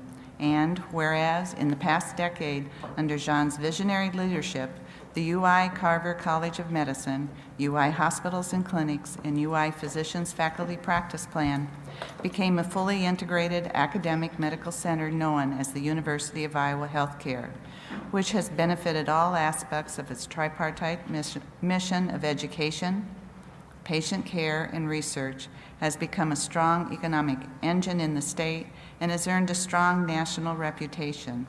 And whereas Jean led the expansion of the clinical enterprise to better meet the needs of patients by improving access to care with innovations in telemedicine and telehealth and new clinical facilities, including walk-on clinics, primary and specialty care clinics in many Iowa communities. Coralville's Iowa River Landing and the new University of Iowa Stead Family Children's Hospital, the heart of a statewide system of health care for Iowa's children by leading the state in installation and use of an electronic medical record system, and by creating the University of Iowa Health Alliance to partner with other health organizations to improve care and control costs. Whereas Jean has been instrumental in shaping the future of research at the University of Iowa by investing in the pursuit of discovery and securing philanthropic gifts that sparked creation of several important research centers and institutes, including the Iowa Neuroscience Institute, Fraternal Order of Eagles Diabetes Research Center, and Stephen A. Wynn Institute for Vision Research. By championing the John and Mary Papajohn Biomedical Discovery Building and the Papajohn Biomedical Institute, which together provide a home base for high-risk, high-reward collaborative research aimed at finding cures for complex illnesses, and by encouraging bench-to-bedside research by playing a key role in establishing the UI Institute for Clinical and Transitional Science. And whereas under Jean's leadership, the Carver College of Medicine developed and implemented the innovating New Horizons curriculum required to achieve a modern-day medical education, supported increased interprofessional education, with students learning to deliver patient-centered care as members of a team, and expanded education and training opportunities for students, including summer research programs, distinction tracks, and joint degree programs. And whereas among his numerous accomplishments, Jean has received more than 20 honors and awards, including the American Society for Pediatric Nephrology Founders Award, served on the board of directors or in leadership positions of the Association of Academic Health Centers, the American Board of Pediatrics, and American Society of Pediatric Nephrology, has been the author or co-author of more than 200 scientific papers and 29 books or chapters, and served on several editorial boards, including the Journal of Pediatrics. And whereas John served the University of Iowa as its interim president from August to October 2015. Now, therefore, be it resolved that the Board of Regents, State of Iowa, expresses its deep gratitude to Dr. Jean E. Robillard for creating and leading University of Iowa Healthcare, congratulates him and expresses best wishes to him and his family, and presents to him this plaque in honor of his extraordinary service and contributions to the Board of Regents, the University of Iowa Healthcare, and its patients and families, faculties, staff, and students, and all Iowans.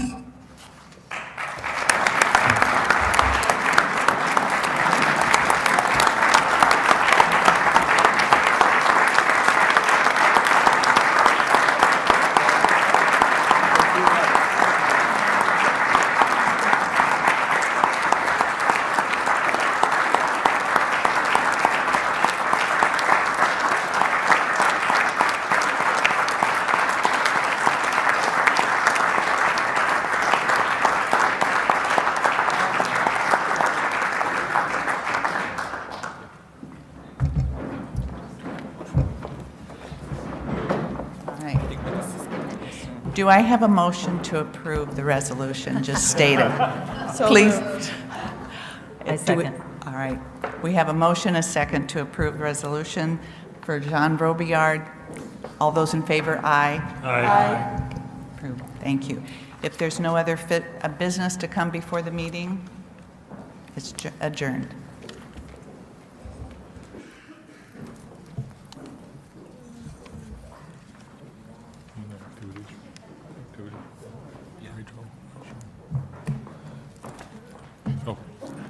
Now we'll like to hear from the activities facilities report. I'd like to recognize Rachel Boone.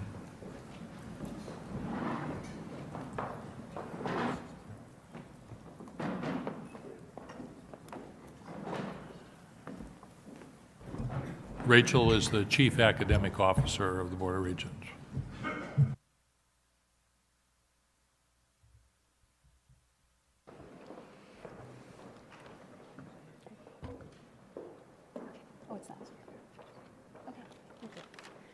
Thank you, President Richards. We are glad to present this report. Per board policy, we do have every other year we present a faculty activities report to the board.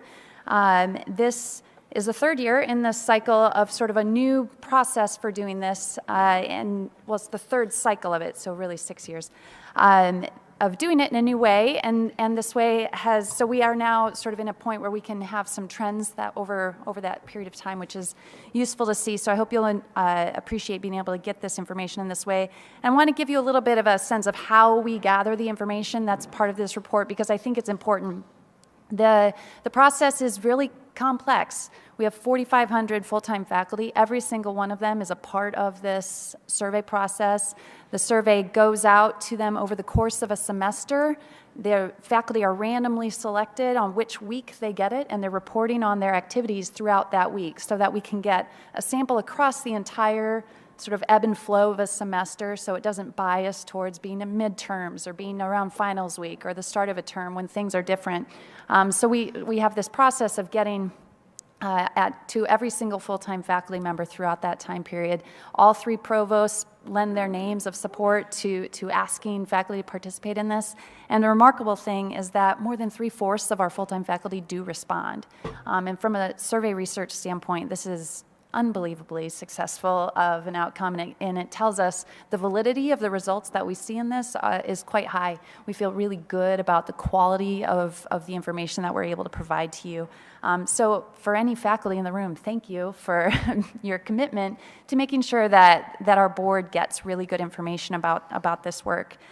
So I'm going to give a very quick picture on some of the high-level results, and then I'm going to have my colleagues here speak to you a little more specifically from an institutional perspective on that. So I have Associate Provost from the University of Iowa, Kevin Kragel's here. We have Provost John Wicker, who's going to speak from the ISU perspective, and then we have Associate Provost John Valentine from the University of Northern Iowa, and each of them will speak briefly about some of the results from their perspective. So at a high level, some numbers to think about. Our faculty produce over a million credit hours they're teaching them in just a single semester. So the numbers shown here from fall 2016, this is all faculty types, so full-time and part-time are included in that 1 million number, but that's a lot of activity, a lot of credit hour production that is going to our students. And full-time faculty, tenure and tenure track faculty, I should say, are producing more than half of that. So that's a lot of activity right there. 95,000, we have 95,000 more than that, actually, hours per week of direct instruction, advising, and mentoring to our students from our full-time faculty every week. And this is not just survey respondents, this is all full-time faculty. 68,000 hours per week spent in scholarship, research, creative work. What I think is interesting to point out about this is that these are not fully distinct categories here. Even though I showed you show them to you in two different numbers. In fact, a lot of undergraduate and graduate students are engaging with faculty in their scholarship research and creative work and in that time. So there's a lot of one-to-one direct mentoring and instruction going on. Now, in a survey, we make the faculty pick a category, unfortunately, so it masks that, but I want you to know that that 95,000 hours of instruction is actually undercounting the amount of time that faculty are spending teaching students in our Regent universities every week. And again, this is per week. I don't think that's working. So a couple more numbers. Over 8,000 hours per week from our full-time faculty only, not from our universities, just from our full-time faculty, spent on community service, outreach, extension work. It's an extraordinary reach with that. 99 counties in Iowa, certainly. Many of our businesses and industries benefit from this. We have educational and community service organizations that are benefiting from this. And this is not work that this is not part of their personal interests. This is part of what they do as part of their job responsibilities. So we have an enormous amount of service and outreach going on through our full-time faculty, as well as then more than 20,000 hours of clinical services provided by full-time faculty every week. This is in the veterinary area. This is in healthcare areas. We just heard from an incredibly impressive faculty member for the last half hour about some amazing work, and he's a fantastic example of clinical engagement where we even got to see one of his patients in motion. We heard about this unbelievable research, and to know that that quality then is also being translated into his direct work with students is really exciting to me. So these are some wonderful numbers that we can sort of look at for the work that's going on by our faculty. One final slide I'll show you before I turn it over. This is our trend. I said we get to see trends now. This is pretty incredible to me just because of how consistent it is. When we look at and how close together the institutions are. There's not a whole lot of variation going on here. This amount of hours per week, we're somewhere between 50 and 60 hours per week on average from our faculty at all of our institutions. They're working hard, and as you see, they're working in some really important areas towards that. So I want to give a little more richness to what that looks like, and so I'm going to turn it over to our colleagues here to share a little more. Thank you, Rachel. So I'm going to reiterate a few points and provide a little more detail for you. So if you want to go ahead, Rachel, next slide. This is a snapshot of October 1st of our faculty mix at the University of Iowa, and we have approximately 2,800 faculty that we deem as regular faculty. And if you look on the left-hand side, you note that that's broken down into tenure track, clinical track, lectures, instructional, and then a research track. And the majority are tenure track faculty, 54%, but when you look at the mix of clinical and tenure track, that's 84%. So the large majority of our faculty are made up of tenure track, and then the clinical track. What I'd like to highlight on the next slide then is a little more detail as to the diversity of our faculty mix. We have a broad reach as a major academic institution, and so we have specific needs. There's some blurring of these activities, and I'll highlight that on the next couple slides. But if you notice on the left, in terms of the tenure track, you see the traditional 40-40-20 breakdown. Now this is a generalized percentage distribution. Typically, there's some variation, but we expect excellence in all three areas: research, teaching, and service from our tenure track faculty. The clinical category, you're going to see faculty that are involved both in the clinical teaching scholarship realm as well as service. Research, obviously, those faculty are focused almost solely on the research component. Our instructional lecture components clearly on the teaching realm. So you see that diversity of opportunities for the different categories of faculty, lending their expertise in different kinds of skill sets based on the needs that we have within departments and colleges. The example I want to highlight, first of all, is with the tenure track faculty. As Rachel described in terms of the survey, this was from the spring semester. Each faculty member was asked to chart over a week of their activity. For our tenure track faculty, they average 57 hours a week. If you look at the pie chart on the right-hand side, it's broken down about what you'd expect in terms of scholarship and instruction, and then some other components where we delve into administration, community engagement. I know Provost Wickert's going to get into some detail on that in his talk. If you look at the left-hand side, though, I've broken it down into the actual hours devoted to these different opportunities. And what I'd like to really highlight is the blending, as Rachel noted, in terms of what our tenure-track faculty do in the research realm, the scholarship realm. And so you really have a difficult time teasing out the educational component just solely in the instructional category. The scholarship component, we have students in research labs. There's experiential learning in many different avenues of the tenure-track faculty world, hands-on, collaborative kinds of work. An example, my own experience, I pulled out my CV. I've had over 50 students, undergraduate students in my research lab over the years doing honors research work, and that entails a couple of semesters, usually as seniors.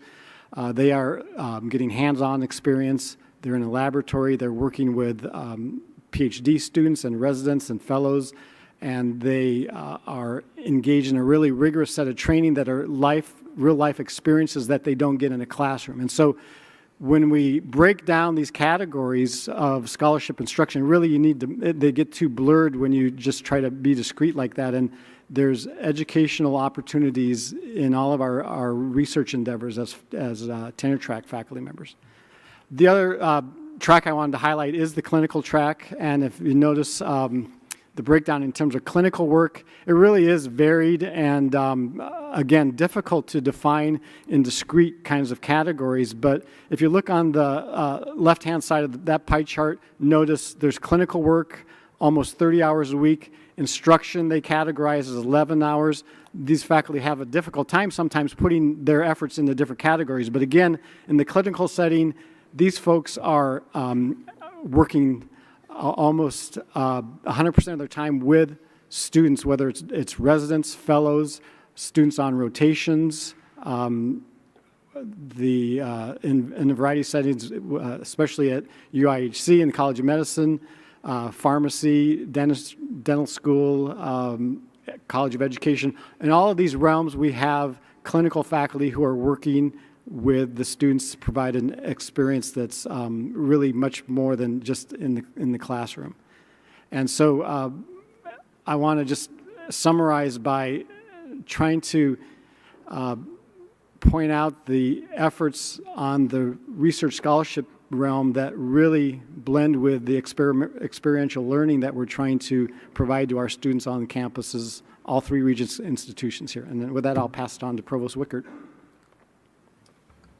Very good, thank you. And I appreciate the opportunity to share information this morning on the roles and responsibilities of faculty at Iowa State. Rachel did an excellent job of summarizing some of the statistics in the report, and in the docket in front of you, you also have various charts with respect to hours worked by faculty at Iowa State. What I'd like to do, though, in my remarks is maybe speak up at kind of one higher level, looking across the entire faculty and really talking about how our faculty have become both more efficient and more effective, I would say, over the past 5 years in delivering on the teaching and research missions. And as Kevin, I think, very clearly outlined, when we talk about faculty, we sometimes tend to think of it as kind of one monolithic group. But as is the case at the University of Iowa, at Iowa State University, we have different classifications of faculty. The tenured and tenure-eligible faculty constitute the largest cohort of our faculty, but we also have faculty who specialize in teaching, in research, and in delivering clinical services in our College of Veterinary Medicine. And I think it's an important point that by having different classifications of faculty, that allows us to be very efficient in how we deploy our faculty talent to work on specific areas with respect to our three-part mission at Iowa State University. I would add that every one of our 2,000 or so faculty on campus have what's called the Position Responsibility Statement, which is a document prepared by that faculty member's supervisor, which is an academic department chair, which specifically spells out their responsibilities in the area of teaching, research, and extension. Next slide. Well, the first thing that faculty do is teach, and in addition to actually being in the classroom teaching, there's a lot of other work associated with that, and this slide just indicates some of the other teaching responsibilities: advising students, preparing assessments, communicating with students many times in off hours, late at night, and continuous improvement of courses for accreditation purposes and also for general updating. I would also add that every early career faculty member at the university has an assigned mentor. And we also have resources on campus through our Center for Excellence in Learning and Teaching, which provide faculty with professional development opportunities to continuously improve their skills as an instructor. Now, on this slide here, I'd like to turn to a metric with respect to the amount of teaching done at Iowa State University and how that has grown over the years, and also how the amount of teaching done per faculty member has also increased during that time period. So a student credit hour, or SCH, is the measure of teaching volume. It is basically the product of the number of students times the number of credit hours students are taking. So one student taking a 3 credit hour class is 3 student credit hours. 10 students in that class then would be 30 student credit hours. So of course, enrollment at Iowa State University has grown significantly over the past decade. And so the number of students obviously on campus have grown. And therefore, the student credit hours, the volume of teaching that we've done on campus has also grown. And so the bullet up there shows that over the past decade, the volume of teaching done by our faculty on campus has actually increased by 71%. During that time period, as you know, we have placed an institutional focus on hiring more faculty and balancing out our budget capability as well as our teaching needs. We have been able to increase our faculty appointments by 43% over that decade. But obviously, the student credit hour production has outgrown the pace of being able to hire faculty, and that means that the average faculty member on campus now does 19% more teaching, or delivering 19% more student credit hours than they did a decade ago. So aggregated across campus, our faculty are basically teaching 19% more than they did a decade ago. And that represents a very significant efficiency in the delivery of our educational programs. I think what is also very notable is that in addition to that increase in teaching, outcomes have improved during that same time period. So it's both an increase in efficiency and in effectiveness. So over the past decade, the first-year retention rate has grown, the 4-year graduation rate has grown, and the 6-year graduation rate has grown as well. So all the while faculty are doing more teaching, the student outcomes have actually increased as well, which I consider to be very, very notable. Next slide. To look at it another way, this graph visually depicts the increase in student credit hour delivery, which is the blue bars, and the percentage change in full-time equivalent faculty on our campus.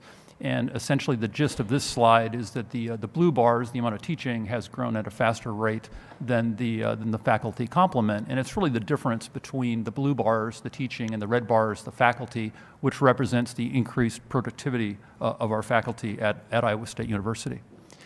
I'd like to drill down a little bit and personalize this and give a specific example of an academic department where this has been the case. Mathematics is a gateway program on our campus for all of our STEM majors and many others on campus. Within our Department of Mathematics, over the past 5 years, actually the number of students choosing to major in mathematics has stayed relatively flat. But of course, as enrollment has grown in agriculture and in business and in engineering, the amount of teaching that the department needs to do has grown significantly. So as you can see here, in the past 5 years, student credit hours delivered by our math department have increased by 35%, basically a third increase in workload. But during that time period, the faculty size in our math department has grown by about 6%. So our average faculty member in mathematics now is doing about 27% more teaching than they did just 5 years ago, and all the while, improve student outcomes. So one of the things we look at for student success is what we call the DFW rate. Sometimes people think I'm talking about the Dallas-Fort Worth Airport. I'm not. The DFW rate refers to students who yield a grade of D, F, or they actually withdraw from the class because they're not successful in it. And our math department has done a wonderful job of being able to focus on those students at that end of the spectrum and help them to be more successful.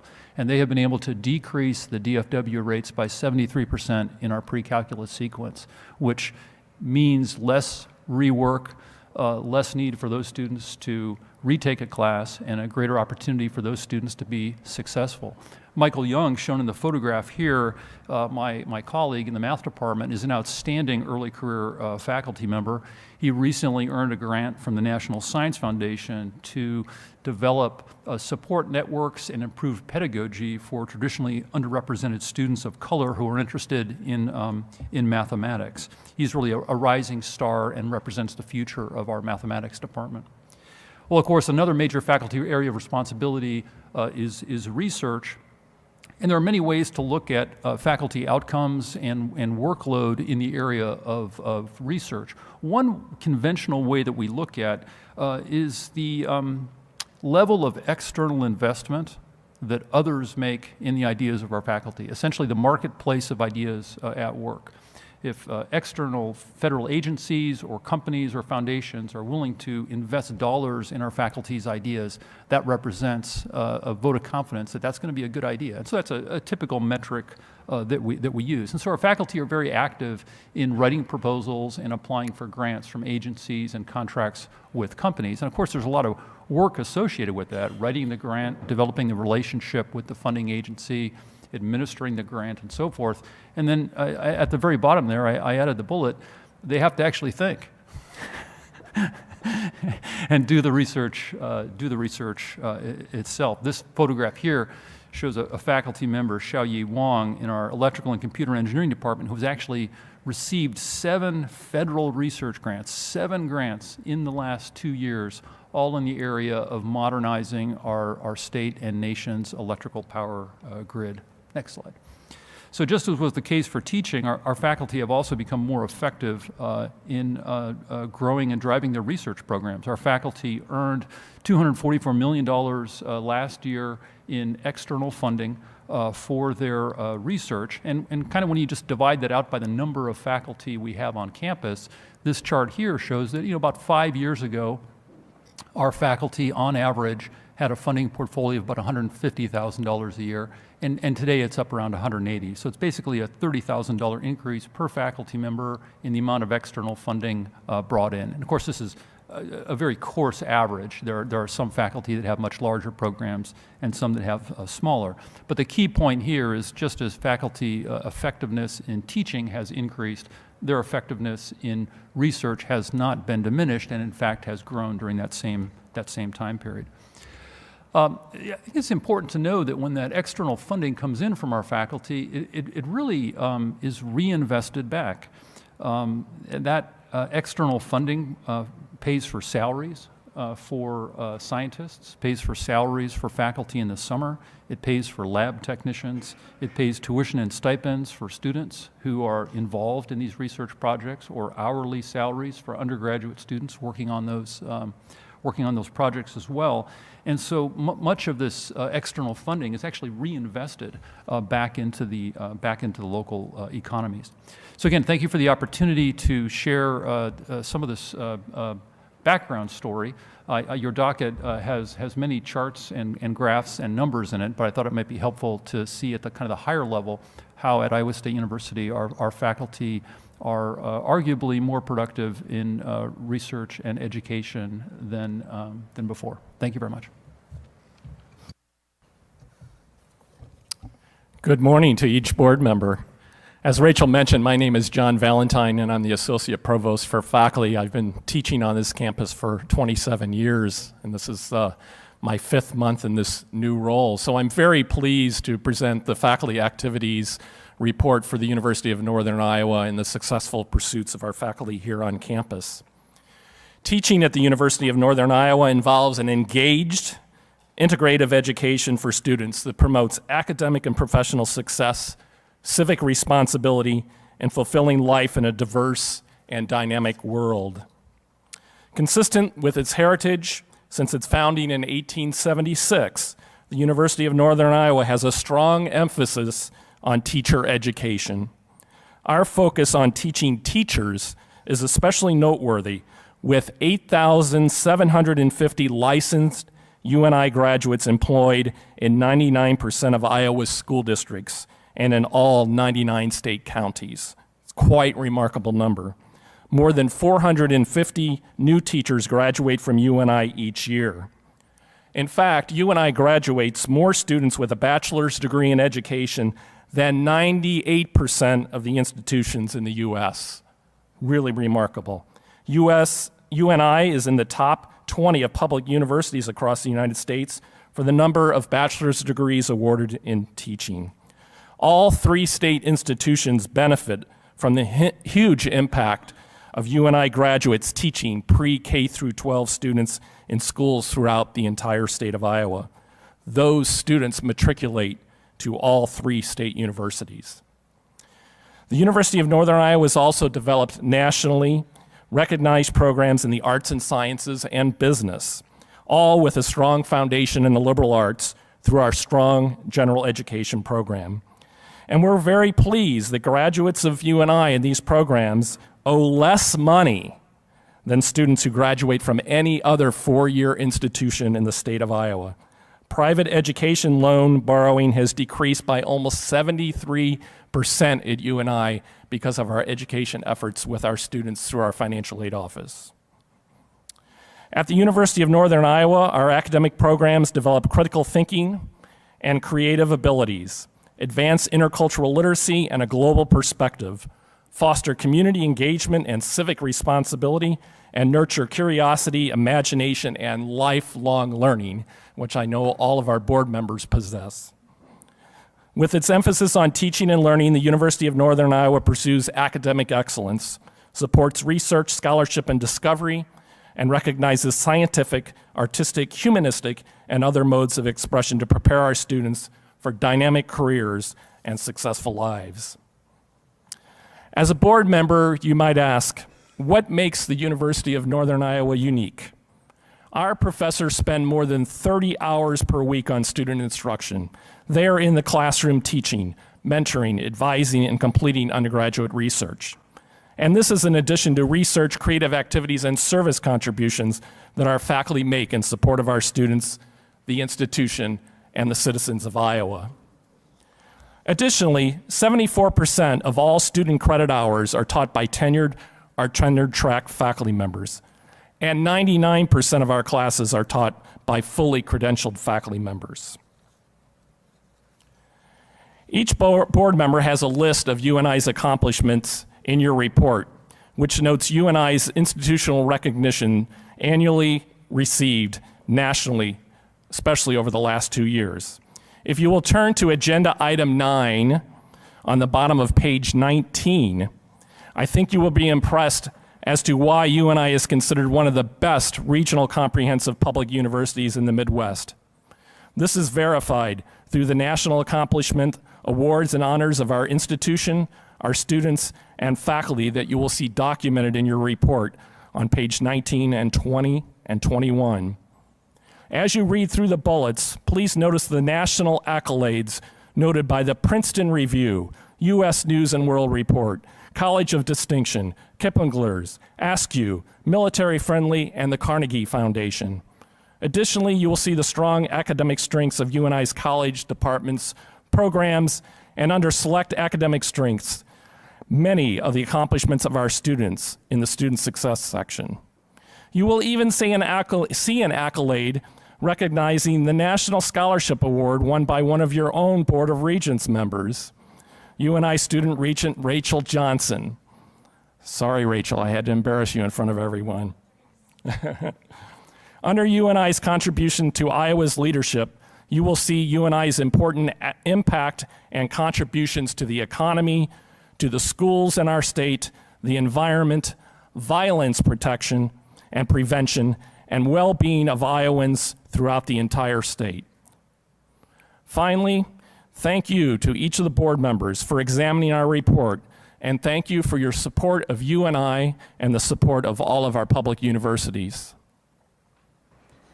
So we would be happy to take any questions you have. You do have the full report in your materials, and so you've maybe had a chance to look at it. Any questions for any of us? I have a bunch of questions. I'd like to make a statement first. You know, the UNI was known as State Teachers College. So you basically produce future teachers. You have here as a faculty who are future teachers. And that's a very special bond between the teacher and the student. We heard this morning that we are not maybe investing as heavily in human capital as we should. Where do we stand with that? Any opinion? I think our faculty are working with our students closely on a daily basis. So in my career here, it's always been about the students. And so our human capital is our investment as faculty members working with students on a daily basis. And we know the impact because many of them are going out into Iowa schools and they're going to be teaching, obviously, our future students. And then our students that are going into the private and the corporate world are being successful as well. They have a strong liberal arts background in our general education program that it allows them to be successful and to go on to graduate school as well, including the graduate schools at these two institutions. My question was mostly, how are you investing in the faculty? How's that coming along? Is your faculty very happy the way you're investing in them? And that goes for all three of you, by the way, Yes, not just for you. There's a change on our UNI campus just due to the collective bargaining change, and so you're hearing some of that. Okay. We've gone to a new faculty handbook on campus, and so it's a time of transition, it's a time of change here for our faculty. But I think if you would walk the halls in our buildings throughout the campus, you're going to find highly engaged faculty. Provost Weikert, I have a question for you. The student teaching hours that you had there, I think, what was SCT, I think you mentioned there, and you said that's gone up. Is that because of class size, or is it because more faculty teaching? No, the student credit hours basically have increased because there are more students on campus. So the student credit hours measure total volume of teaching, and that can be because you're teaching more classes, right, or because you have more students in them. So in this case, it's really both. So the definition is, students times the credits of the class. So if you have 100 students in a 3-credit class, it's 300 student credit hours. 50 students in a 4-credit class would be, 200 student credit hours. So the very rapid growth you saw in those blue bars on that graph basically tracks with the enrollment growth at Iowa State University, the dramatic enrollment growth, and that includes undergraduate students, graduate students, courses that are taught online, full-time students, and part-time students. We have worked very hard to efficiently use our resources, our human capital from the faculty standpoint. We have made significant investments over the past 5 years in particular on hiring faculty.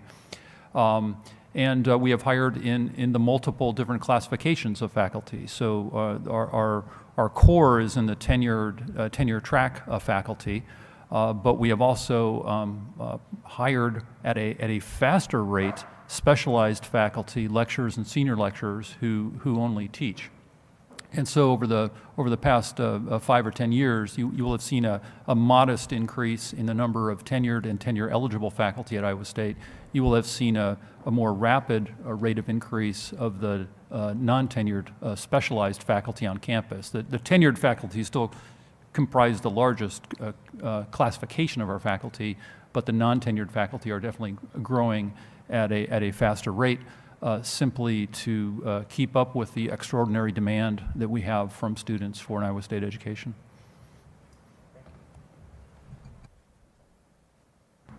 Are there any other questions? I'd like to thank everybody today. Thank you very much. Now, for our schedule, we're going to depart just a little bit from our stated schedule. I'm going to recognize the Provost, Jim Walpart, who will introduce the University of Northern Iowa focus on community engagement.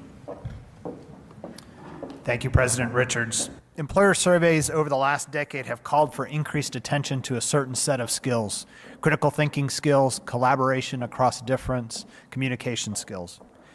But lately, they've been asking for something more than that. They've been asking for students who graduate having applied those skills in real-world settings. While professional preparation is a large portion of what we do in higher education, so too is the preparation of our students to be actively involved in their communities. Significantly, the set of skills that are developed through community engagement projects, which you will hear about momentarily, are the same set of skills as those needed for professional development. That is, developing professionally ready students and civically engaged students go hand in hand. I'm pleased to introduce Dr. Julianne Gassman, a professor of leisure, youth, and human services. Dr. Gassman leads our community engagement efforts here on our campus. And here at the University of Northern Iowa, we have partnered very closely with Iowa Campus Compact. Joining Dr. Gassman is Emily Shields, Director of Iowa Campus Compact, as well as Kelsey White, a senior at UNI completing her English major. Kelsey was part of the project for the book that you have in front of you, and she will get to talk about that project at the end of the presentation. Thank you. Thank you, Provost Wolpart. Good morning. As he said, my name is Julianne Gassman. I'm an associate professor in the Division of Leisure, Youth, and Human Services. I also serve as the campus director of a program called the Nonprofit Leadership Alliance, and currently serve as the director of community engagement. Thank you for the opportunity to visit with you today. As you all know, UNI has recently developed a new strategic plan. I had the privilege of co-chairing the committee that led that process last year. We have a unifying goal of student success and 3 supporting goals that surfaced as essential in supporting student success. Those include diversity and inclusion, campus vitality, and community engagement. In telling you a little bit more about the story of community engagement and what developed in our strategic plan, keeping in mind the unifying goal of student success, there were 4 strategic initiatives that were identified as important in community engagement. Those included building and strengthening partnerships, providing all students with a community engagement experience, establishing a central access point, and supporting and rewarding community engagement work. About the time that we were developing our new strategic plan, Campus Compact, of which UNI is a member, and you'll hear a little bit more in a few minutes about, put a call out to all of their member institutions to develop a civic action plan. That civic action plan included 5 action statements to be considered in the development of the civic action plan. This past spring, with the strategic plan in place, there was a committee of faculty, staff, students, and community members that developed our civic action plan. In the development of the civic action plan, it was important for us to not only address those action statements, but also make sure that what was going to serve as our implementation of our community engagement also aligned very closely with the strategic initiatives that were identified as being important to student success. There is one program in particular we want to tell you a little bit more about today, and that is UNI's Service Learning Institute. This program was created in partnership with Iowa Campus Compact and the Volunteer Center of the Cedar Valley. And I think this original partnership is the reason that we have experienced some early success. We've actually conducted some research, and a publication will be coming out in the Advances of Service Learning Research series probably within the next month. This institute included a call to faculty to apply to be a part of the institute. And once faculty were selected to be a part of it, they were actually partnered with local nonprofit organizations through the assistance of our local volunteer center. Those partnerships were formed before they participated in the 3-day workshop. Once those partnerships were formed, faculty came to a 3-day workshop. The first day is spent in the community, touring different agencies and programs with the intent of understanding the community's needs. And there was a focus on trying to learn about things that maybe weren't common knowledge to faculty and staff at UNI. On the second day of the Institute, faculty learned about best practices of service learning and service learning pedagogy. And I'll share with you that the curriculum that we adopted for that day, we brought in from our partnership with Campus Compact through the Iowa Campus Compact. And on the third day, faculty and their community partners were both present on that third day. And on the third day, they co-created the service learning project together. Faculty were reminded to keep the learning outcomes of their course front and center of that service learning project. And our community partners were given permission and support and guidance on making sure that the service learning project was furthering the mission of their organization and truly beneficial to what they needed in their organization. We have implemented a Service Learning Institute in May of 2016, so we've had those projects have been implemented and the courses taught last year. We hosted a second Service Learning Institute this past May, and those courses and projects are being implemented this year. In just a few minutes, you're going to hear from one of the students who participated in one of those service learning courses. At this time, I would like to turn it over to Emily Shields. And throughout my presentation, you've heard me talk about Iowa Campus Compact. I think that it is important to note that as we have been building our capacity for community engagement and thinking about the programs we want to establish, this has been really through the partnership with Iowa Campus Compact that I think that we have seen the success that we have in the last couple of years. So I'll turn it over to Emily. Hi everyone, my name is Emily Shields. I'm a native Iowan. So far I have degrees from the University of Iowa and the University of Northern Iowa, but I promise Iowa State is next. So I'll get there. I am the executive director of an organization called Iowa Campus Compact, as Julianne mentioned. We're a coalition of 21 colleges and universities across the state. We've been around for about 15 years. That includes all 3 Regents institutions. We strengthen the capacity of those colleges and universities to prepare all students to become engaged citizens. I'm going to tell you a little bit more about what we mean by that, but we're also part of a national organization with over 1,000 member colleges and universities in all 50 states and 34 state and regional offices. Through the strength of our coalition, we're able to provide leadership for the civic mission of higher education. So the civic mission, or the public purpose, really is broadly defined as the ways in which the education and knowledge production of colleges and universities benefits communities, our country, and the world as a whole. At Iowa Campus Compact, we conceive of the civic mission as broadly achieved through community engagement. So community engagement is, on the left, you'll see it's kind of a broad way of thinking about how all members of communities can be engaged in the decisions and actions about their communities moving forward. In higher education, there's a little bit more of a specific definition that comes from the Carnegie Foundation that really defines it as a field of research and practice focused on the mutually beneficial exchange of knowledge and resources in the context of partnership and reciprocity. So that's a lot of what we focus on in our work. And the Carnegie Foundation does an elective classification for community engagement that all 3 of the Regents institutions currently have, and that has to be reclassified every few years depending on the cycle you're on. So that's something we work with our members on and have quite a few members in the state with that classification. Julianne mentioned the Civic Action Plan. So about 1.5 years ago, in recognition of our 30th anniversary nationally, our members came together to create a Civic Action Statement, reconnecting member presidents to the commitments of our original foundation. There are 5 statements really talking about mutually beneficial community partnerships, educating students for engaged citizenship, building the health and strength of communities, challenging inequality, and building cultures of engagement on campus. Here in Iowa, all 21 of our member presidents signed on to that statement and are at varying stages of working on civic action plans, putting that statement into action. So on campus, just to give a little clearer picture of what this looks like and what it can achieve, often community engagement means service learning courses, community-based programs and projects, community-engaged research, and a lot of other ways that are about how institutions steward their resources to meet community needs.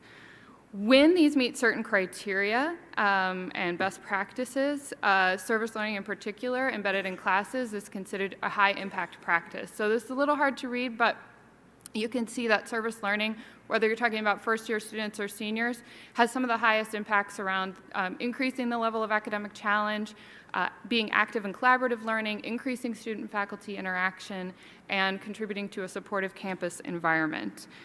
In addition to some of these things, there's a lot of research supporting service learning, community engagement, contributing to academic learning, personal development, civic learning, and also a lot of research around the impacts on faculty, including their teaching, their satisfaction, and lots of things like that. One of the points I want to make is that when we talk about educating students for citizenship, we don't mean letting go of workforce preparation goals. And in fact, research tells us that some of the core professional skills that employers are looking for, like communication and the ability to work across difference, problem solving, and the ability to apply your knowledge in the real world, are all also things we need from for our democracy and from members of our communities. They're also things that research tells us community engagement can build. We know from other research that community engagement can have a variety of other outcomes, including increasing persistence to graduation. And some of those outcomes can be even greater for non-traditional students who need flexibility in these opportunities, but also can find the greatest benefit because they can experience the highest levels of disconnect between their personal and community life and their life as a student. One of the other things that we've learned from research, including some from Iowa State, is about the importance of really building a culture and climate of community engagement on campus. All of these activities that I've talked about are beneficial to students, faculty, and the community, even in isolation, but when they're coordinated and strategically aligned across campus, they have the ability to have those benefits magnified. The study from the Personal and Social Responsibility Index at Iowa State University had some really interesting findings about that, showing that a culture of community engagement on campus can benefit students' development, career preparation, and even mental health. And one of the most interesting findings that they had is that even if you are a student who doesn't participate in community engagement, having that culture and climate on campus still benefits you, including on some of those mental health outcomes. So we're seeing a lot of benefit to campuses thinking more about how they're building this culture on campus, how they're coordinating and aligning things across campus.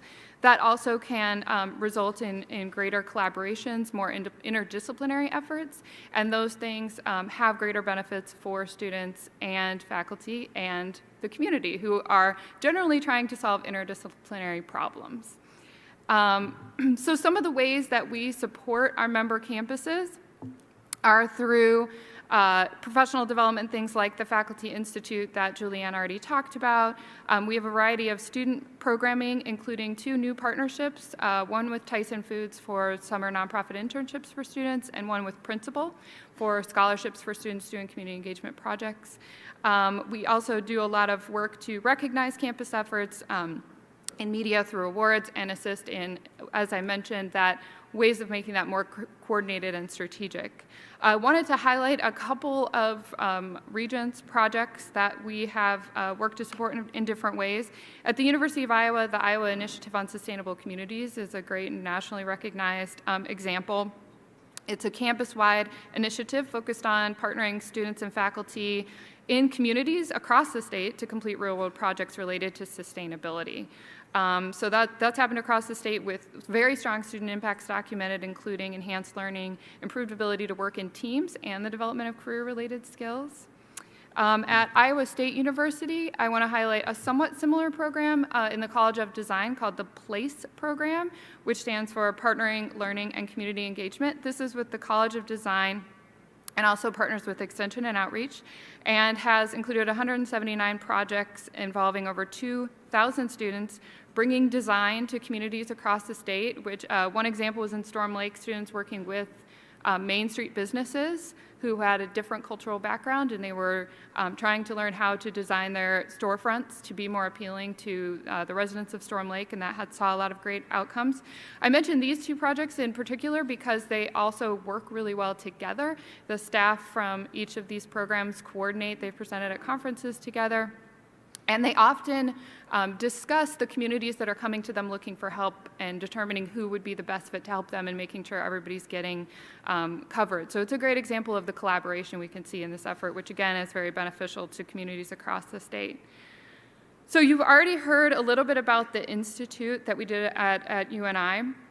So that's kind of our UNI example. But to talk a little bit more about one of the classes that resulted from that institute, Kelsey, a student, is going to give you a more clear picture of the student benefit by talking about her experience. Hello and good morning. My name is Kelsey White. I'm a senior here at UNI from Waterloo, Iowa. After graduating, I plan to become a book editor for a publishing house. So if you have any connections, I'm all ears. Last spring, I took an environmental literature class with Dr. Jeremy Schraffenberger. Admittedly, I did not take the class because I was particularly interested in the subject, but because it fulfilled a major requirement. I went into this class expecting to be one step closer to a degree, but I was pleasantly surprised when it became much more. The class structure consisted of 8 weeks of critical reading, interpretation, and discussion of literature pertaining not only to nature, but the effect of nature on individuals. The final 8 weeks was spent putting our newly acquired knowledge into production. In collaboration with the Black Hawk County Conservation District, we worked with people in the community to create and publish the book Beauty Outside Our Doors, the book you have in front of you. It is a collection of stories, poems, and interviews about people's relationship with the environment. It was through this collaboration that I not only, I gained a job. I was hired to work for the magazine, the North American Review. In partnering with the Black Hawk Conservation District and doing this service learning project, I not only gained a better understanding of the environment and our natural world, but I also gained valuable hands-on job experience in my desired field. The last day of class was spent at the sanitary landfill, the Black Hawk County Sanitary Landfill, where we took a guided tour and we learned about effective recycling and all the hard work that goes into protecting our ecosystem. Because of the way this class was structured, in completing this class, contributed not only to my own future, but the future of our environment. Thank you. Any questions? Just a comment. This Dr. Susan Bartlett Hackenmiller is, by the way, our physician out at our clinic. So I was surprised to see that her name in the book. She never mentioned that, but I really enjoy her very much. Thank you. Thank you for sharing your project with us. How long were you on that project? What length of time? The final 8 weeks, probably about 7 weeks actually. Okay. We did everything with the book. We worked with people in the community. We edited the manuscripts that they sent us. We created the cover for the book. We actually worked with a lady from Aspire who gave us the title for the book. So it took a decent amount of time. We spent good time on it, but it was definitely worth it. Thank you. If I can find a contact, I will. Okay.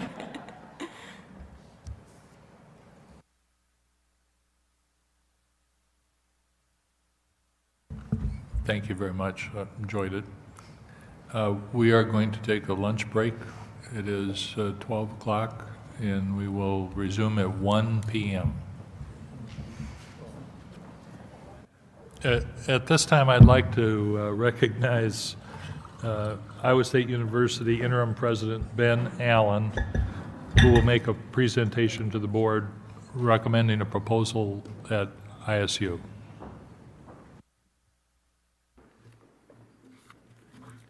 Thank you, President Richards. I thought maybe you took off.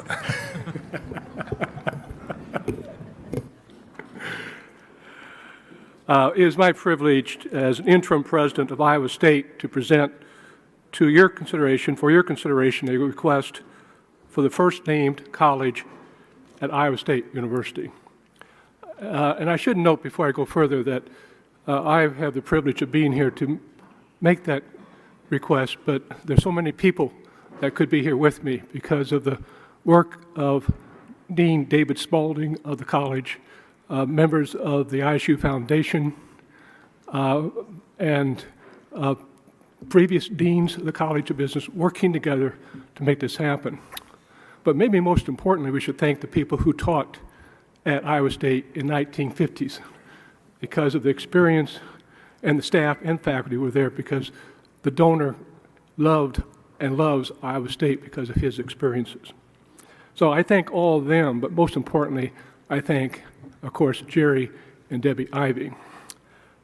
Iowa State alumnus Jerry Ivy and his wife Debbie have made a transformative $50 million commitment to Iowa State College of Business, the largest ever commitment to the college.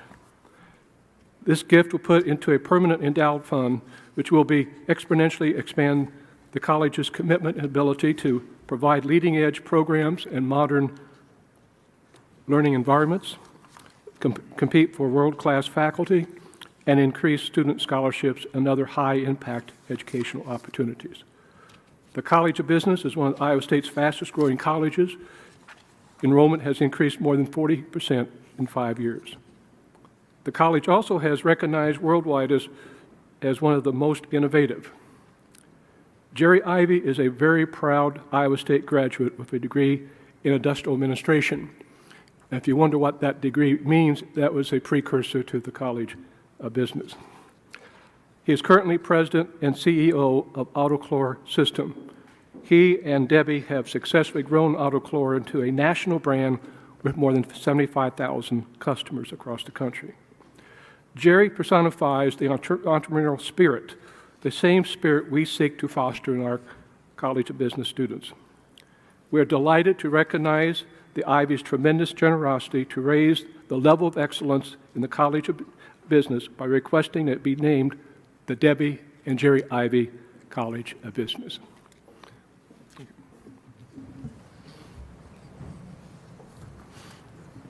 Are there any questions from President Allen? A motion and a second are required to approve the naming of the Iowa State College of Business as the Debbie and Jerry Ivy College of Business. Is there a motion? So move. Second. Any discussion?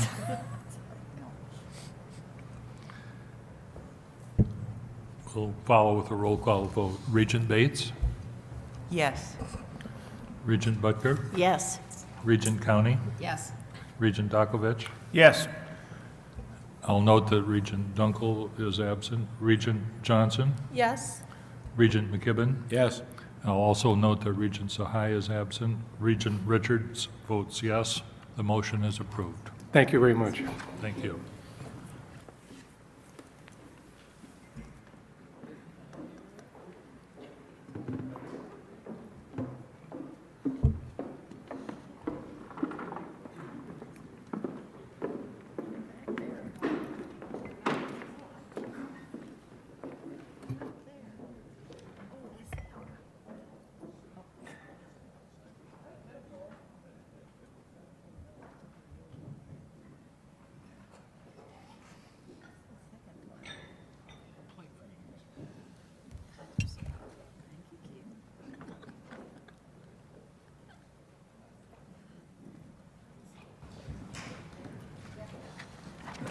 At this time, I'd like to Go ahead.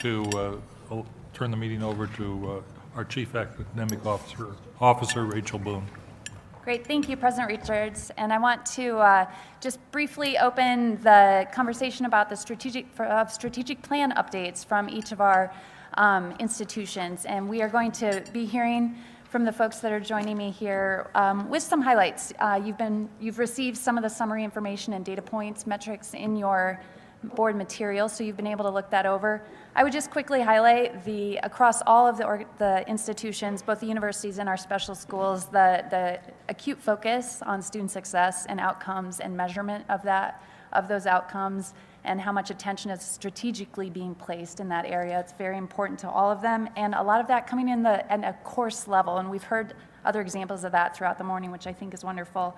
And we've got positive outcomes coming as a result of that, and so that's that's exciting to see. We've got a lot of impressive focus on service in this plan and in their outcomes. There's a lot of attention to service to Iowans and using service as a vehicle for instruction to our students and helping train and teach them through that process. So that, I think, is exciting to see. And I would also highlight at the university specifically the strong focus on research, and again, showing evidence of the outcomes of that strategic focus on that activity. So I'm going to turn it over, and we're going to start with President Jim Wolpart, or Provost, excuse me, I promoted you. Promoted, demoted, promoted again, demoted again. Good afternoon, and thank you for the opportunity to update you on our progress with the University of Northern Iowa Strategic Plan. Our new vision statement is responsive to the need for the professional development of our students, offering within a diverse and inclusive campus community an engaged education, empowering students to lead locally and globally. We have one unifying goal for all of our strategic efforts, student success, and 3 supporting goals, and I'm pleased to provide this update on those goals. One marker for our unifying goal of student success is the retention of first-year students. The expected retention rate of our students based on their profile, ACT, high school GPA, is around 75%. Our 5-year rolling average has climbed from around 82% to 83%. Our goal is 85%, a full 10 points above the expected rate. We have several initiatives to elevate student success of our students. We recently increased the number of supportive seminars available to students taking general education courses that have typically been difficult, a high DFW rate, Dallas-Fort Worth rate.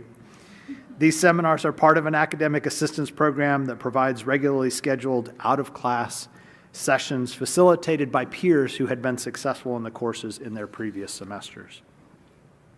Faculty also work closely with undergraduate students in their labs and studios and on papers and presentations. This last year, we had 82 graduate students present their research and creative works in our 10th annual Graduate Student Symposium. 26 graduate faculty served as judges for the event, which seeks to elevate critical thinking skills, communication skills, and collaboration skills. And as we heard yesterday and just a moment ago, we have intentionally elevated service learning opportunities through such projects as the Tiny House Project and the book that you received just a moment ago. Working to solve real-world problems in real-world settings prepares students professionally, but it also engages them in their communities as civic agents. Supporting Goal 1, diversity and inclusion, includes several initiatives that seek to increase the number of traditionally underrepresented students at UNI and then to help them be successful. One metric we're using to measure this goal is the gap in minority student retention, which we are seeking to close. Our current retention rate is around 83% on a 5-year rolling average, and the minority student retention rate has increased from about 79.5% to 82%. We're also working to increase the 4- and 6-year graduation rate. We have much more work to do with that. That's the second graph on the right. We're not only increasing diversity, which is one way to measure through these graphs, but we're also working to weave diversity into the fabric of our community. The Department of Sociology, Anthropology, and Criminology, with the support of the College of Social and Behavioral Sciences, the Office of the President, and the Center for the Enhancement of Teaching and Learning, offered 8 colloquia on issues related to diversity during the 2016-2017 academic year. Over 400 faculty, staff, and students, and members from the broader community attended these colloquia. In the fall of 2016, UNI launched the We Stand By You project, which was inspired by junior Jamal White. The project let students know that when they needed someone to talk to or to process information with, the members of our campus will be there for them. The project affirmed that at UNI, we embrace diversity and elevate mutual respect and inclusion as key values of our campus community. Supporting Goal 2, Campus Vitality, includes an emphasis on sustainability in our facilities and in our curriculum. In March of 2017, the newly renovated Schindler Education Center was opened to the community. The home of the College of Education underwent a complete transformation, creating a facility perfect for 21st century teaching and learning. The renovation included many innovative elements such as a green roof, sustainable lighting fixtures, and new windows. We also recently selected our inaugural Provost's Fellow for Sustainability. Michael Childers, who is a professor in the history department, is working to build awareness and cohesion behind our sustainability education efforts on campus. Childers established a faculty sustainability board, which will work to expand UNI Sustainability Certificate and provide leadership for environmental, economic, and cultural sustainability necessary for all UNI graduates. And then finally, supporting goal number 3, community engagement, has led to several national awards and recognitions. In 2016, UNI was awarded the President's Higher Education Community Service Honor Roll in the category of economic empowerment. This prestigious award was granted in large part for the work done by the Institute for Decision Making, particularly their leadership in economic and neighborhood development in the city of Waterloo.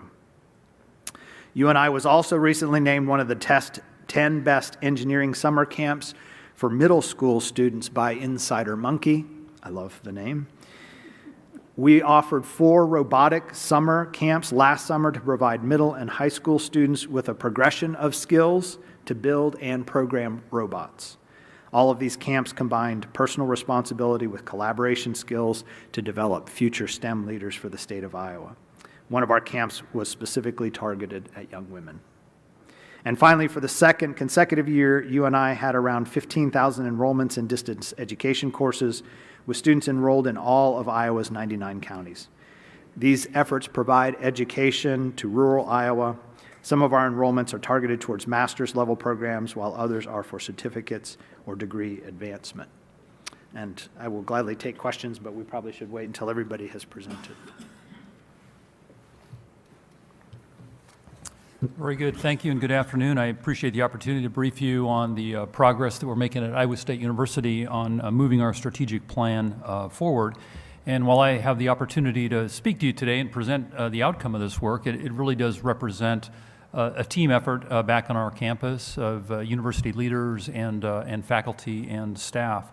We've periodically reported to you through the president's reports and through presentations in academic and student affairs on various initiatives here at the university. But what I'll do here in the next few minutes is give you a higher level overview of some of the work that's underway.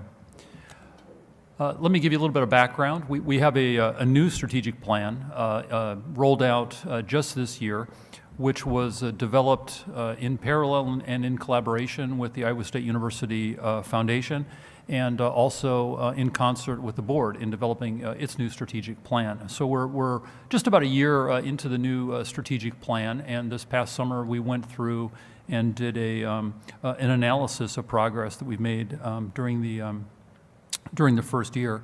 And our plan has the 4 overarching goals shown here, which I will speak to in the next few slides. And then for each goal, there is a executive on campus who is the focal for that goal and then convenes a team working on that. And there are, of course, many metrics and so forth behind all of these, and I won't share all of that with you today, but it is available on the Iowa State University website. Our first goal, as it should, begins with students.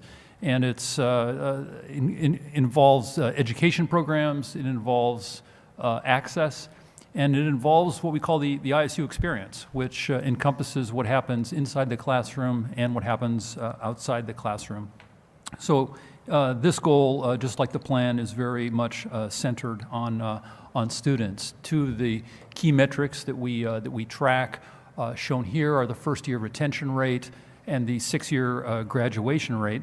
And while those rates did have a slight decrease in the past year, the overall trend over the past 5 years has been one of improvement. And I would also highlight that one of the key factors behind a number of these metrics has to do with admissions selectivity. We have traditional selectivity based on the Regents Admission Index at Iowa State University. And as outlined in the board's February docket on the annual governance report, when we compare our rates relative to other universities around the country that have traditional selectivity, we actually fare quite well. Our first-year retention rate is actually 13 points above the national average for universities with similar admissions criteria. Our 4-year graduation rate is actually 21 points higher, and our 6-year graduation rate is 24 percentage points higher as well. Another metric within goal number 1, not shown on this slide, is our trend on job placement for both undergraduate students and graduate students. That, of course, continues to be very high, 95% for undergraduates and 95% and 98% for master's and PhD students. I would like to highlight a few of the initiatives that are underway and are also outlined in our submission for the docket to continuously improve in these areas.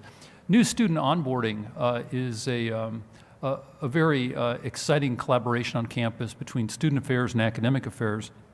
We are looking at the entire onboarding experience for new students, from the time they get an admissions letter from the university to the time they show up on campus, enroll in classes, and settle in for the first semester.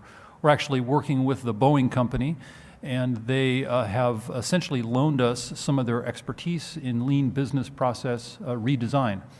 And although the Boeing company does not work with onboarding new students, they are very good at making things efficiently.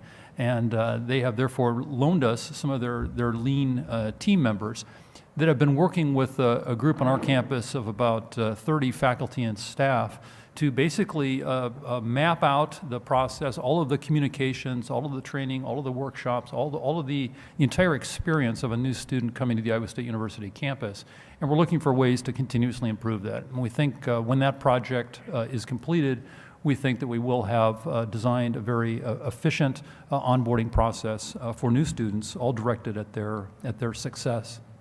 We have also deployed a new student wellness program that focuses on a very holistic approach to promote student health, well-being, stress reduction, and other healthy behaviors, which we know contribute to academic success and can also address unhealthy, destructive habits such as drug or alcohol abuse.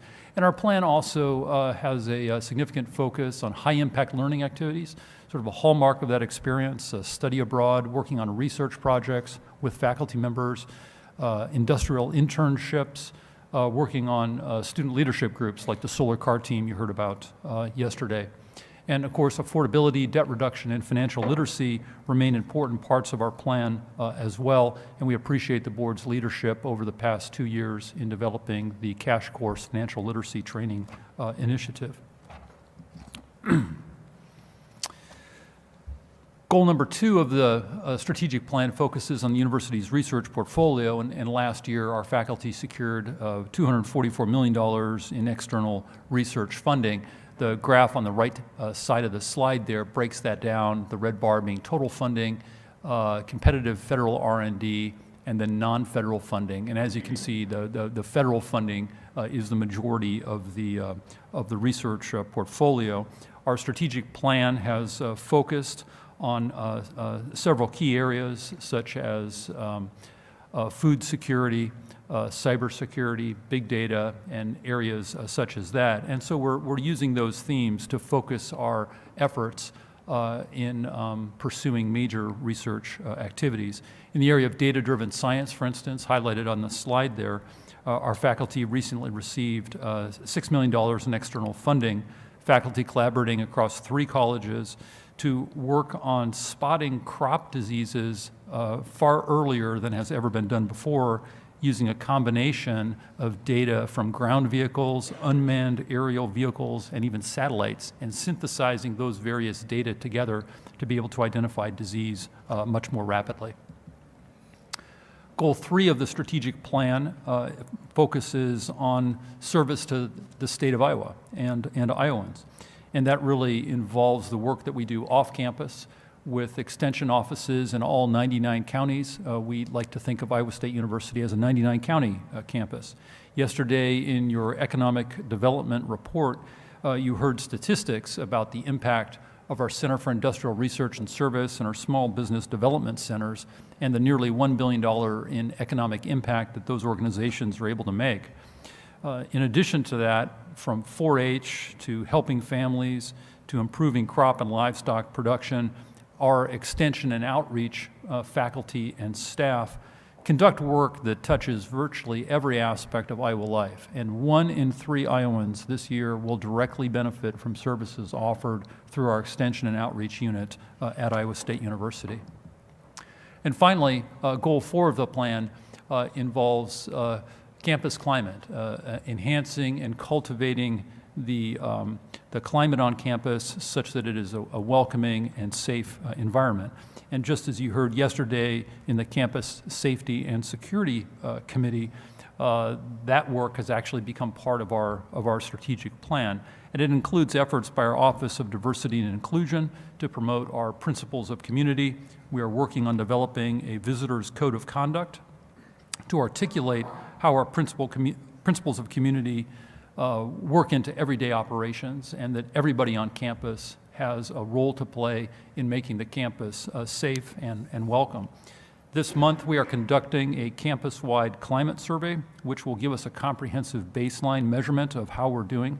It's a web-based survey developed by a nationally known firm for assessing campus climate, and it'll provide us with very important information on issues such as discrimination, sexual harassment, and assault, and how our campus experience is viewed by different populations of students, employees, and visitors. As you can see on the top bar there, we continue to work very hard on increasing diversity among our faculty, staff, and students. Our numbers have been trending upward for both student and faculty staff diversity, including a record enrollment of U.S. multicultural students at Iowa State University this fall, but obviously more work remains ahead of us in the future. One statistic I would like to highlight is that today at Iowa State University, over 2,500 multicultural students are studying in STEM fields, and that number is up 105% in the last 7 years. So that's an area that we have been specifically targeting to be able to improve the diversity of the STEM workforce in the state.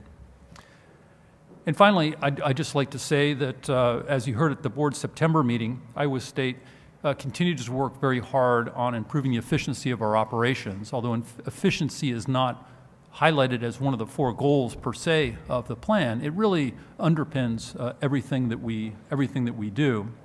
President Allen reported on $22 million in savings and avoided costs that we have achieved over the last 3 years from reorganizations, from controlling healthcare costs and streamlining purchasing. I would also like to draw your attention to the fact that we recently moved to a new standardized phone system, which will save $160,000 per year as a recurring savings. We've adjusted staff schedules in our police department, which is now saving $50,000 a year. And our College of Business and our College of Design are now sharing staff in the area of human resources. And the College of Business is also sharing a facilities manager with our library, and together those savings represent $136,000 in recurring savings as well. So many of the tier initiatives that we have spoken about in previous meetings are being embraced really throughout the organization, not just centrally, but at college and department levels as well. And finally, I'd just like to thank you on behalf of our students, faculty, and staff for your leadership, your support of the university, and the opportunity to present some of the progress we're making on our strategic plan.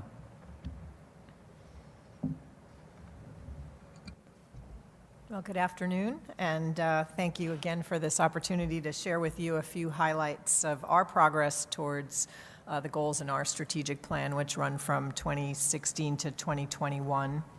So I'm going to show you some things that are not particularly legible.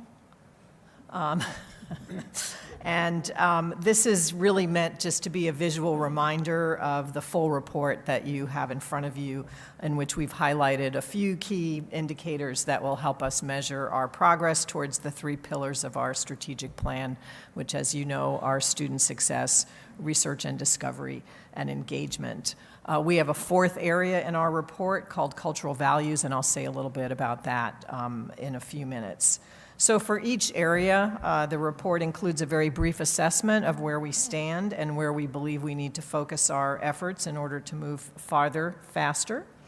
And so, for example, in this first pillar of student success, we're very proud to highlight how significantly we've improved our 4-year graduation rate. We remain below our peers, however, and know that we will need to continue to assess our efforts and evaluate new ideas in order to close that gap. In terms of time to degree, likewise, that's an area of focus for us, particularly among our graduate students, because we know it's an important factor in our attractiveness to top graduate students. In addition to these current status notes, the report and its appendix describe some selected accomplishments and initiatives, and they're really meant just to illustrate the breadth of activity that is always happening across campus, both centrally as well as in each of the colleges, to move us collectively toward that future that we envision. So with my few minutes today, I'm going to focus on a single example in each area, but before I do, I would just like to acknowledge that it takes time for all of the great work that we're doing to show up in charts and graphs like the ones that you see here. And so we may not see the fruit of our labors fully reflected in these graphs, but we're constantly assessing our initiatives with an eye to whether they will help us continue to move the needle. So in terms of student success, this is a new initiative that I'm very excited about. It's called the Learning Design Collaboratory, or Collaboratory for short. And it was proposed by our Office of Teaching, Learning, and Technology. And when we can, we like to give strategic initiative funding for these things. And so this one received some funding last spring. The overarching goal of the project is to help our faculty introduce new teaching practices and course redesigns based on solid research and assessment. And the collaboratory does this in 3 ways, and faculty can choose to take advantage of any or all of these. The first is a faculty community of practice, which is an interdisciplinary group of faculty fellows who meet regularly to reflect on best practices and provide each other with feedback and support. The first community of practice met this past summer, and the second is meeting this fall. These are an extraordinary group of faculty. It's really fun to be in the room with them. This fall's program outline includes topics such as student engagement in large lecture classes, using data to reflect on teaching and learning, as well as how to implement good feedback practices. And we are getting lots of positive feedback on this. One faculty member who participated this summer commented on how much he felt all of the participants benefited from learning from and alongside individuals from many different disciplines. The second component is the opportunity for faculty to work on course design with an individualized support team that may include instructional designers, media producers, librarians, or others with the expertise that's needed to develop or enhance a specific course. And the third component is research and assessment, or really providing support for faculty to measure outcomes in their courses for continuous improvement and or for their own educational research. So this is an extraordinary opportunity for faculty to get support for their efforts to enhance their courses, to improve student outcomes, to become more efficient, and to create an even higher quality experience for them and their students. And as I just mentioned, there's also the side benefit of interdisciplinarity in working with faculty across campus. So it's just getting started. I'm very excited about it, and I look forward to perhaps updating on this in the future. With regard to research and discovery, this again is just a reminder to point to our report. About our current status, I will only say that it's really important for us to excel as a top research university. And in order to do that, we have to have a strong core of tenure-track faculty who are well supported and aggressive in their pursuit of sponsored research. The UIHC's investment of $100 million to help the Carver College of Medicine recruit research active faculty is an example of a new initiative to help us build this faculty core. And again, I look forward to being able to say more in the future as we start to get some of these faculty in. Now, our research funding includes training grants as well as scientific projects. And our training grants help us prepare the next generation of outstanding researchers and scholars. And I think we could all agree that part of what makes all the work that we do so exciting is that we are creating the future and we need to be looking forward. The example I want to quickly highlight here is an exciting new program that's possible thanks to successful competition for a $3 million research traineeship grant from the National Science Foundation. This is a graduate program in sustainable water development. It launched this fall, and it is training our next generation of water sustainability professionals to address water and energy-related challenges in diverse contexts. The program places graduate trainees in resource-constrained communities across Iowa to help those communities work towards sustainable development goals. So this is a beautiful weaving of our education, student success, our research and discovery, and our engagement and impact pillars. One thing that's especially exciting about the program is that it's committed to preparing graduates to address social, economic, and political challenges as well as technical ones. And it's also committed to training a more diverse generation of experts. And I'm proud to note that the first cohort includes 25% underrepresented minorities and 70% women. I'm not going to spend a lot of time on this particular slide, but note that it highlights our strong engagement in Iowa and all the way to our international engagement. So I want to move on to an example in the area of engagement. And in this case, it's a couple of grants that were awarded by the National Library of Medicine to our Hardin Library for Health Sciences. In 2016, Hardin was awarded a 5-year, $6.5 million grant from the NLM to become a regional medical library serving the 10-state Greater Midwest region. In addition to serving as the outreach medical library for the state of Iowa, this grant allowed Hardin to become a training center for health professionals and libraries across the region and to improve public access to medical information. This year, we got a $5.1 million grant from the National Institutes of Health to lead engagement efforts for a new national campaign to educate Americans and healthcare professionals about personalized medicine. Hardin will partner with the National Library of Medicine on the Cooperative Agreement grant for this project. And the University of Iowa partners on this grant are the Iowa Institute of Human Genetics and the Carver College of Medicine, the College of Public Health, and the College of Education. So we're really delighted about this very new development. I didn't have permission to share the second bullet until about 3 o'clock yesterday afternoon.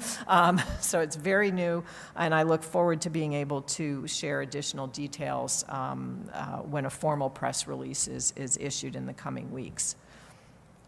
In terms of cultural values, I want to call your attention that we thought it was very important to report on progress in this area. It is foundational to our strategic plan pillars. Our collective commitment to diversity, to innovation and collaboration are what make our university the remarkable place that it is. And I think it's really important to highlight these values in our report. As just one example, there is the Building University of Iowa Leadership for Diversity. I think if there was a national award for acronyms, this one might be in competition. Or the BUILD program, which provides opportunities for faculty and staff to strengthen their skills in creating a welcoming and inclusive environment for everyone. This is a new program, and we've already had almost 700 individuals take part. You can do a really deep dive and get certified. Approximately 200 have already earned their BUILD certificate, and that means they've completed a core course in Foundations for Diversity and Inclusion and at least 5 elective courses that address topics such as federal regulations affecting international students, understanding the needs of veterans and military students, recognizing unconscious bias, building cultural intelligence, and many more. So just to conclude, we take our strategic plan very seriously. We are gaining in all key areas. We're very excited about the continued excellence into the future. I want to thank you for the opportunity to share this with you. I want to echo my colleagues' thanks to you all for your commitment to excellence in higher education in the state of Iowa. Thank you.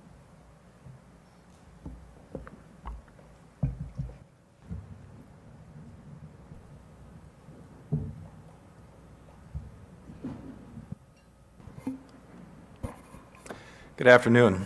Thanks for the opportunity to give you an update on the first year of our implementation of our current strategic plan for the special schools. Our theme has been and continues to be success every day for every student, everywhere. And with Goal 1, we're really looking at monitoring student progress using progress monitoring tools that are in place in the school districts and where our itinerant teachers work and at ISD where our students attend school. The first year of the implementation was of the strategic plan is to get baseline information for our students who are served through ISBVI. We're looking at first, are the students being assessed?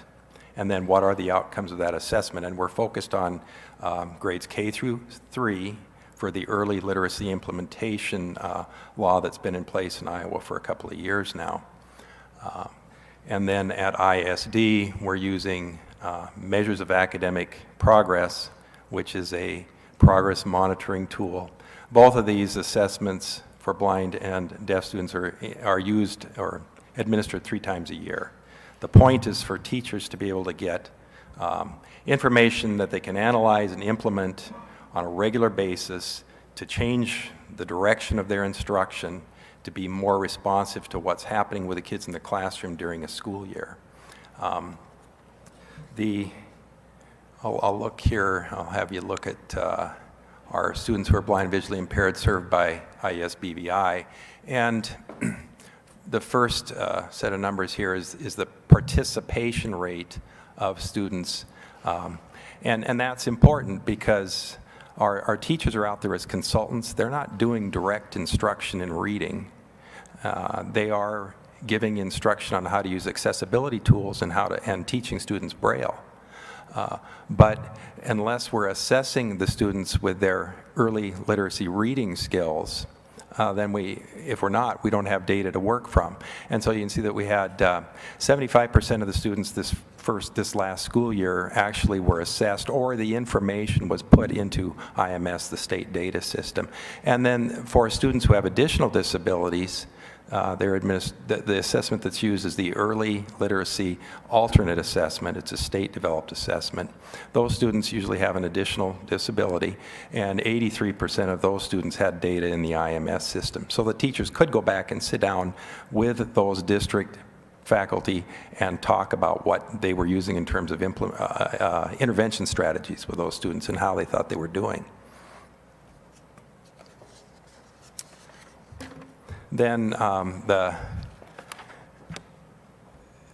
want to talk just a little bit about what we did then as a second step to that. And we did have a baseline for our students who are blind, visually impaired in terms of outcomes. They're very, very small numbers. We're looking at 57 students in that K through 3 grade group who were assessed with a FAST, and 66 students potentially or should be assessed with the 57 with the FAST, and then 66 students. So total, we're only talking, right around 120 students in the grades K through 3.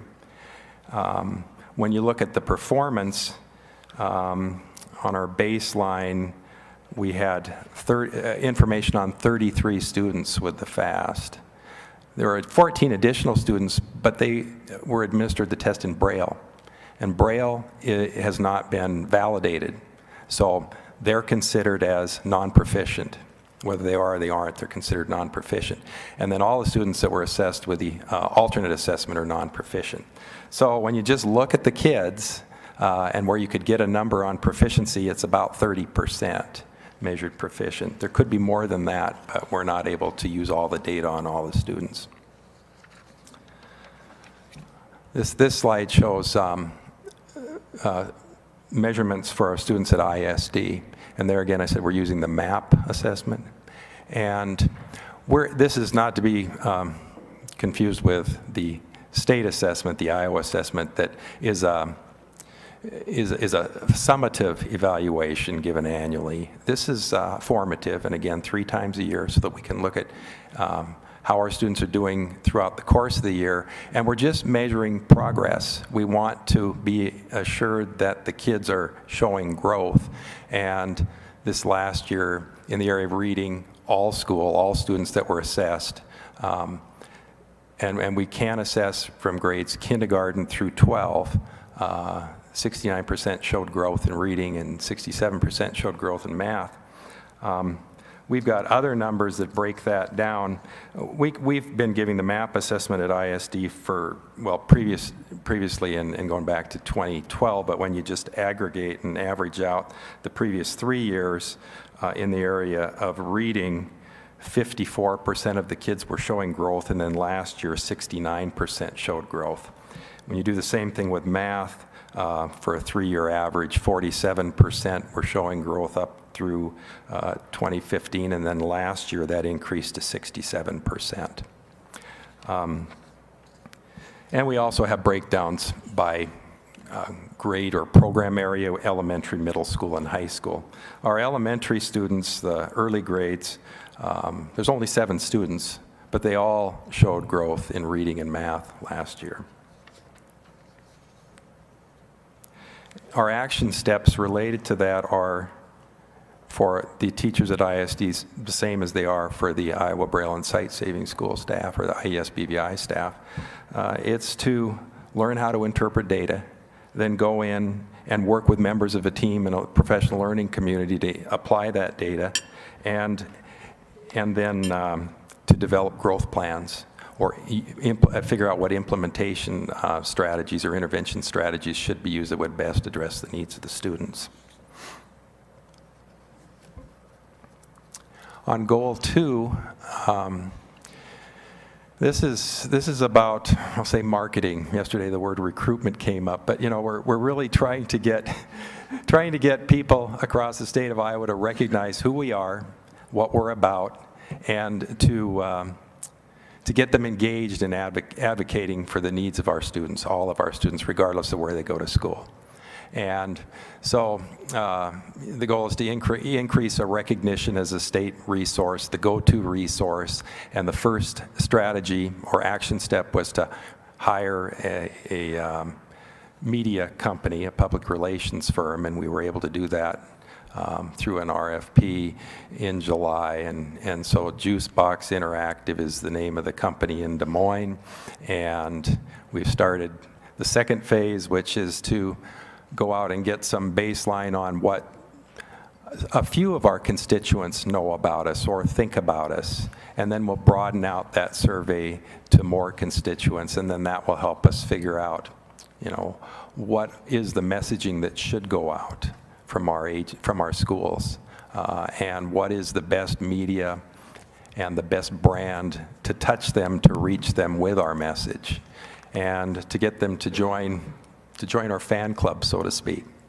and work together more collaboratively, again, to meet the needs of all the kids, not just the kids that our staff work with, but all the kids that have vision or hearing loss across Iowa. And then the third goal is to strengthen our operational efficiency. And we have been in that process since 2011, merging administrations between the 2 special schools, then moved on to business services, and now to information technology. This is the first time that we've done a baseline look at FTE budgets by program, policies, and procedures to see, to just take a snapshot of where we are now, and then to do some alignment between the 2 schools of our policies and procedures, and track where we move resources between programs. with an average increase to the budget of about 1.5% over the last 5 years, when I looked at what that $135,000 represents, and it doesn't seem like much, but it's 0.75%. And when you add that to the 1.5%, it's the difference between being able to maintain current level services for our kids and not being able to maintain current level services. So this is going to become really important for us, I think, over the next few years.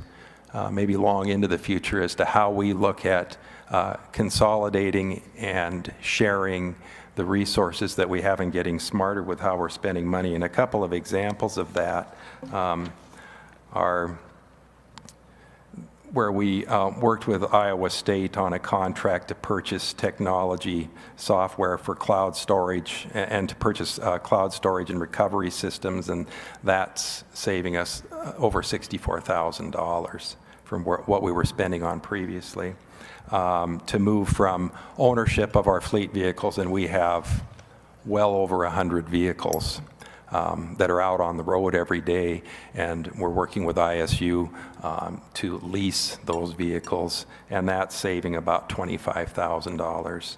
And then we're contracting with Lewis Central, sharing a food services director, and that's saving $27,000. We had $15,000 in one-time savings that came from a change in our email server storage, and when we renewed that contract.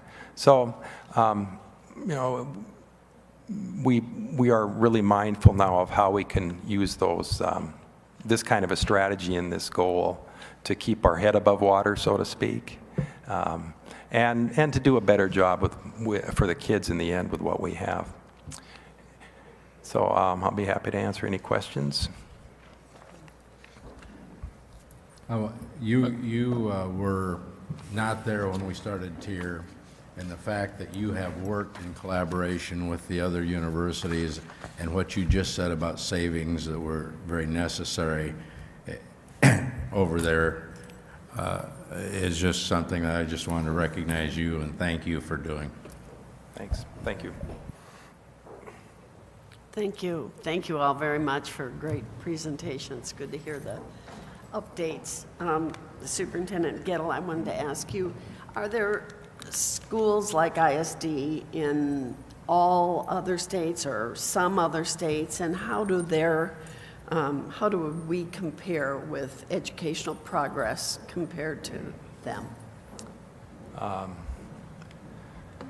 Regent Butker, I will say, yeah, there are schools. Nearly in every state has a residential school for deaf, hard of hearing, and most states have residential schools for blind, visually impaired. In terms of performance, it's not unusual that across the country we'd be looking at about, in terms of student performance, about 25% of the students who are blind or deaf or have vision or hearing loss are proficient on state assessments. That's true here in Iowa. It's true regardless of where the kids go to school when you take all of the numbers and aggregate them together. And it's not good enough. That's not anywhere near good enough for what we should be expecting our kids to be able to achieve. And in terms of resources, there's different models. There's itinerant service models like we have at IES BVI. There are maybe more regional day programs in some states than others. But there's a lot of kids that are educated individually in districts with just the resources that the district has available. Thank you. Thank you.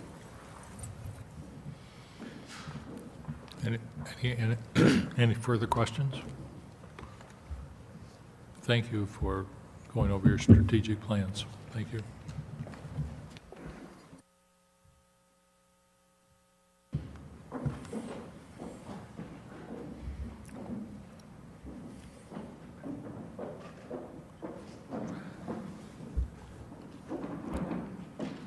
Now we'll move on to item number 14.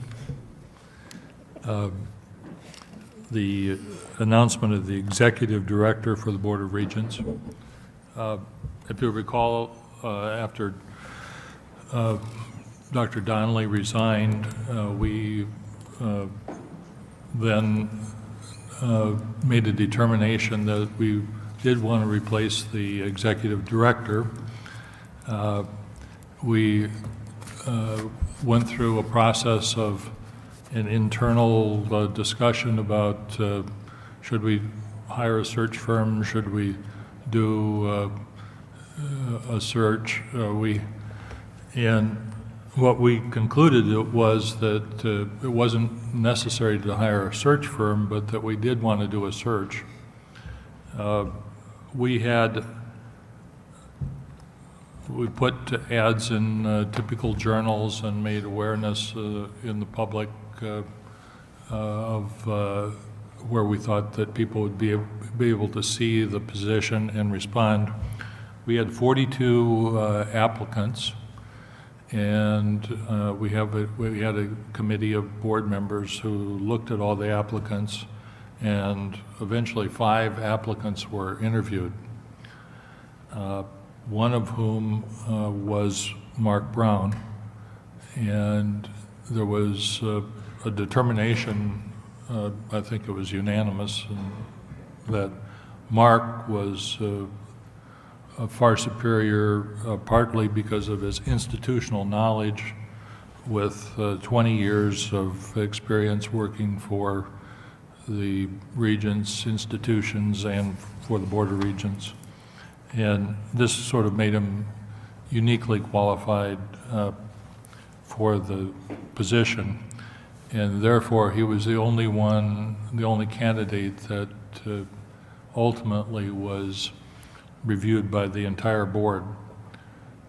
We then did a comparative national study on what people are compensated in this type of position.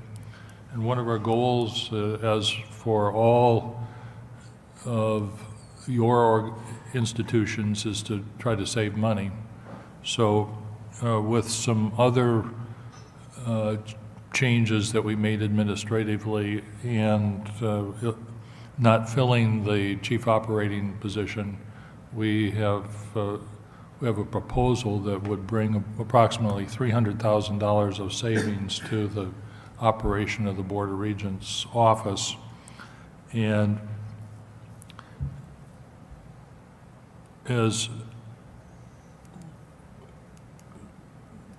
so with that in mind, then Mr. Brown is currently paid approximately $240,000 in his current position, and the executive director position by statute is $154,000. So it was, needless to say, it was a little bit difficult to discuss recruiting. We had to recruit Mark into a position. So we have continued with the base salary as required by the state, and we are proposing a recruitment position for Mr. Brown. And it is a unanimous, well, not unanimous, but there was quite a bit of discussion about this whole process. If you recall, Executive Director Donnelly in his final speech indicated that he hoped that there could be in the future some legislative relief. With that background, I am looking for a motion regarding this open position. President Richards, I have a motion to make.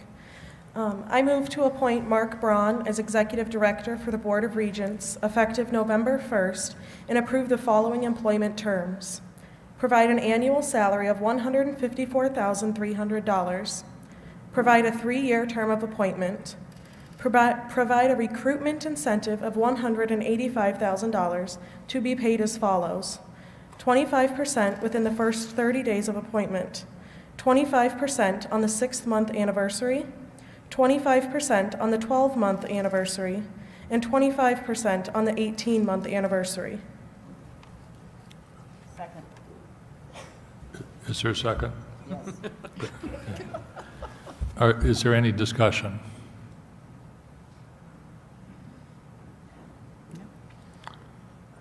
We will proceed with the roll call vote. Regent Bates? Yes. Regent Butker? Yes. Regent County? Yes. Regent Dakovich? Yes. Regent Dunkel is absent. Regent Johnson? Yes. Regent McKibben? Yes. Regent Sahai is absent. Regent Richards votes yes. The motion is approved. Is there any other business to come before the board? Mr. McKibben. Thank you. Mr. President, I would like to have just a few minutes to recognize some very, very important people that have been extremely important to me. And I would like to ask Kelly Flagey, Laura McLaren, Miles Lackey, and Mark Braun to come up and take chairs here if they would, please.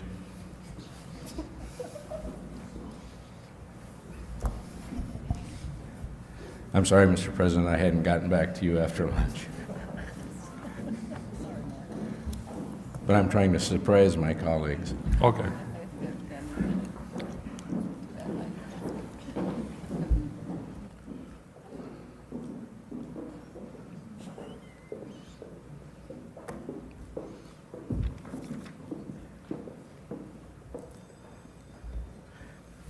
And just a little bit ago, I went to the back. I caught a couple of them sleeping. They weren't listening. Let's see. No, maybe that was what I heard yesterday. We have spent the last 4 years on the board working with this team of leaders: Kelly Flagey from UNI, Laura McLaren from the University of Iowa, Miles Lackey from Iowa State University, and our board tier leader, Mark Braun, which is also now the ED working for us, which I'm grateful to hear. And we've talked about this, had a little wake-up call for me yesterday, but I just want this board and my colleagues here and everybody that's out there to hear about and recognize the people that made a team event that started from the beginning 4 years ago, not quite knowing exactly what the direction was going to be and how we would handle it. But my colleagues here, and I have some of them that are relatively new colleagues, that need to know that these 4 people that we're looking at helped lead where we have gotten today. And we listened to strategic plans from all of the universities here just a bit ago. And what did they lead with and what did they talk about? Cost savings, efficiencies, what they had done. And it's not just them. They led at the universities. They met with us many, many times. We had an awful lot of meetings for a year or two. But all of a sudden, after a year or two of those meetings, a year or 3, their universities and faculty and staff at their universities, and there's faculty and staff out here behind us as we talk today, that we're all, I know you would all say, without them, we wouldn't have accomplished at our universities what we accomplished. But you did that. You got the people to get behind you. We made cultural change. And one of the things that I started when we started with TIER, one of the things that Deloitte said when we first did our reports and reported back to us was that we had 3 universities that were very, very competitive. And nothing wrong with that. Although I attended all 3 universities and I had great respect for them, and there were some, I loved the competitiveness in basketball and football and other things. But one of the things that Deloitte, and as we did the research, said, if we collaborate and if our universities work together, we can find many more savings. And what, as a board, have you heard over the last year or two as we've had reports? The language, what they've told us is savings after savings after savings. And it doesn't happen without the meetings that we had, the time that they spent. And after yesterday, and the other thing that some of you know, and my colleagues know, that Miles Lackey is taking another opportunity and a job change at the end of the year. And Miles, I can tell you, as I told you, the minute I heard that, I was a little depressed. But we will, at Iowa State University, with our new leadership team and stuff, you know that we will never can replace somebody that's done 4 years of work, but you have done 4 years of work, and you have done it in a fantastic manner.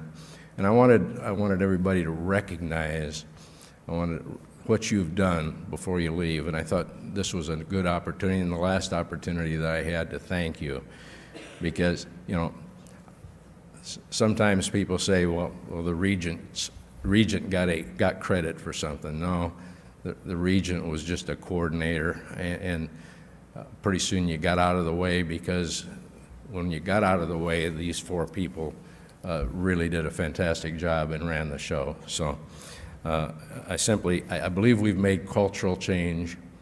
I believe the collaboration, every time I sat and listened to strategic plans and the collaboration from the presidents and everybody that's here, it just makes me feel good. And I'm certain it makes everybody on this board feel good when they hear that, hear that taking place.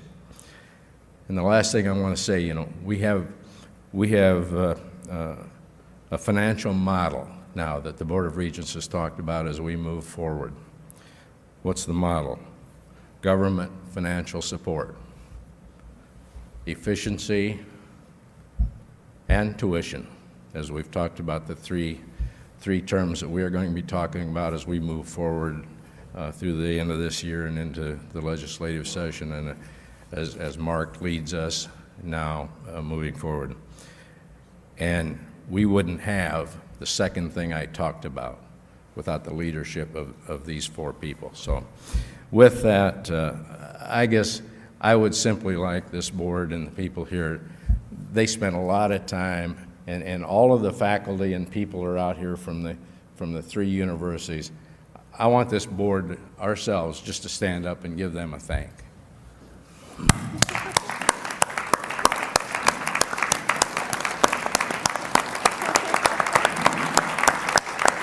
Stand up, guys. Stand up.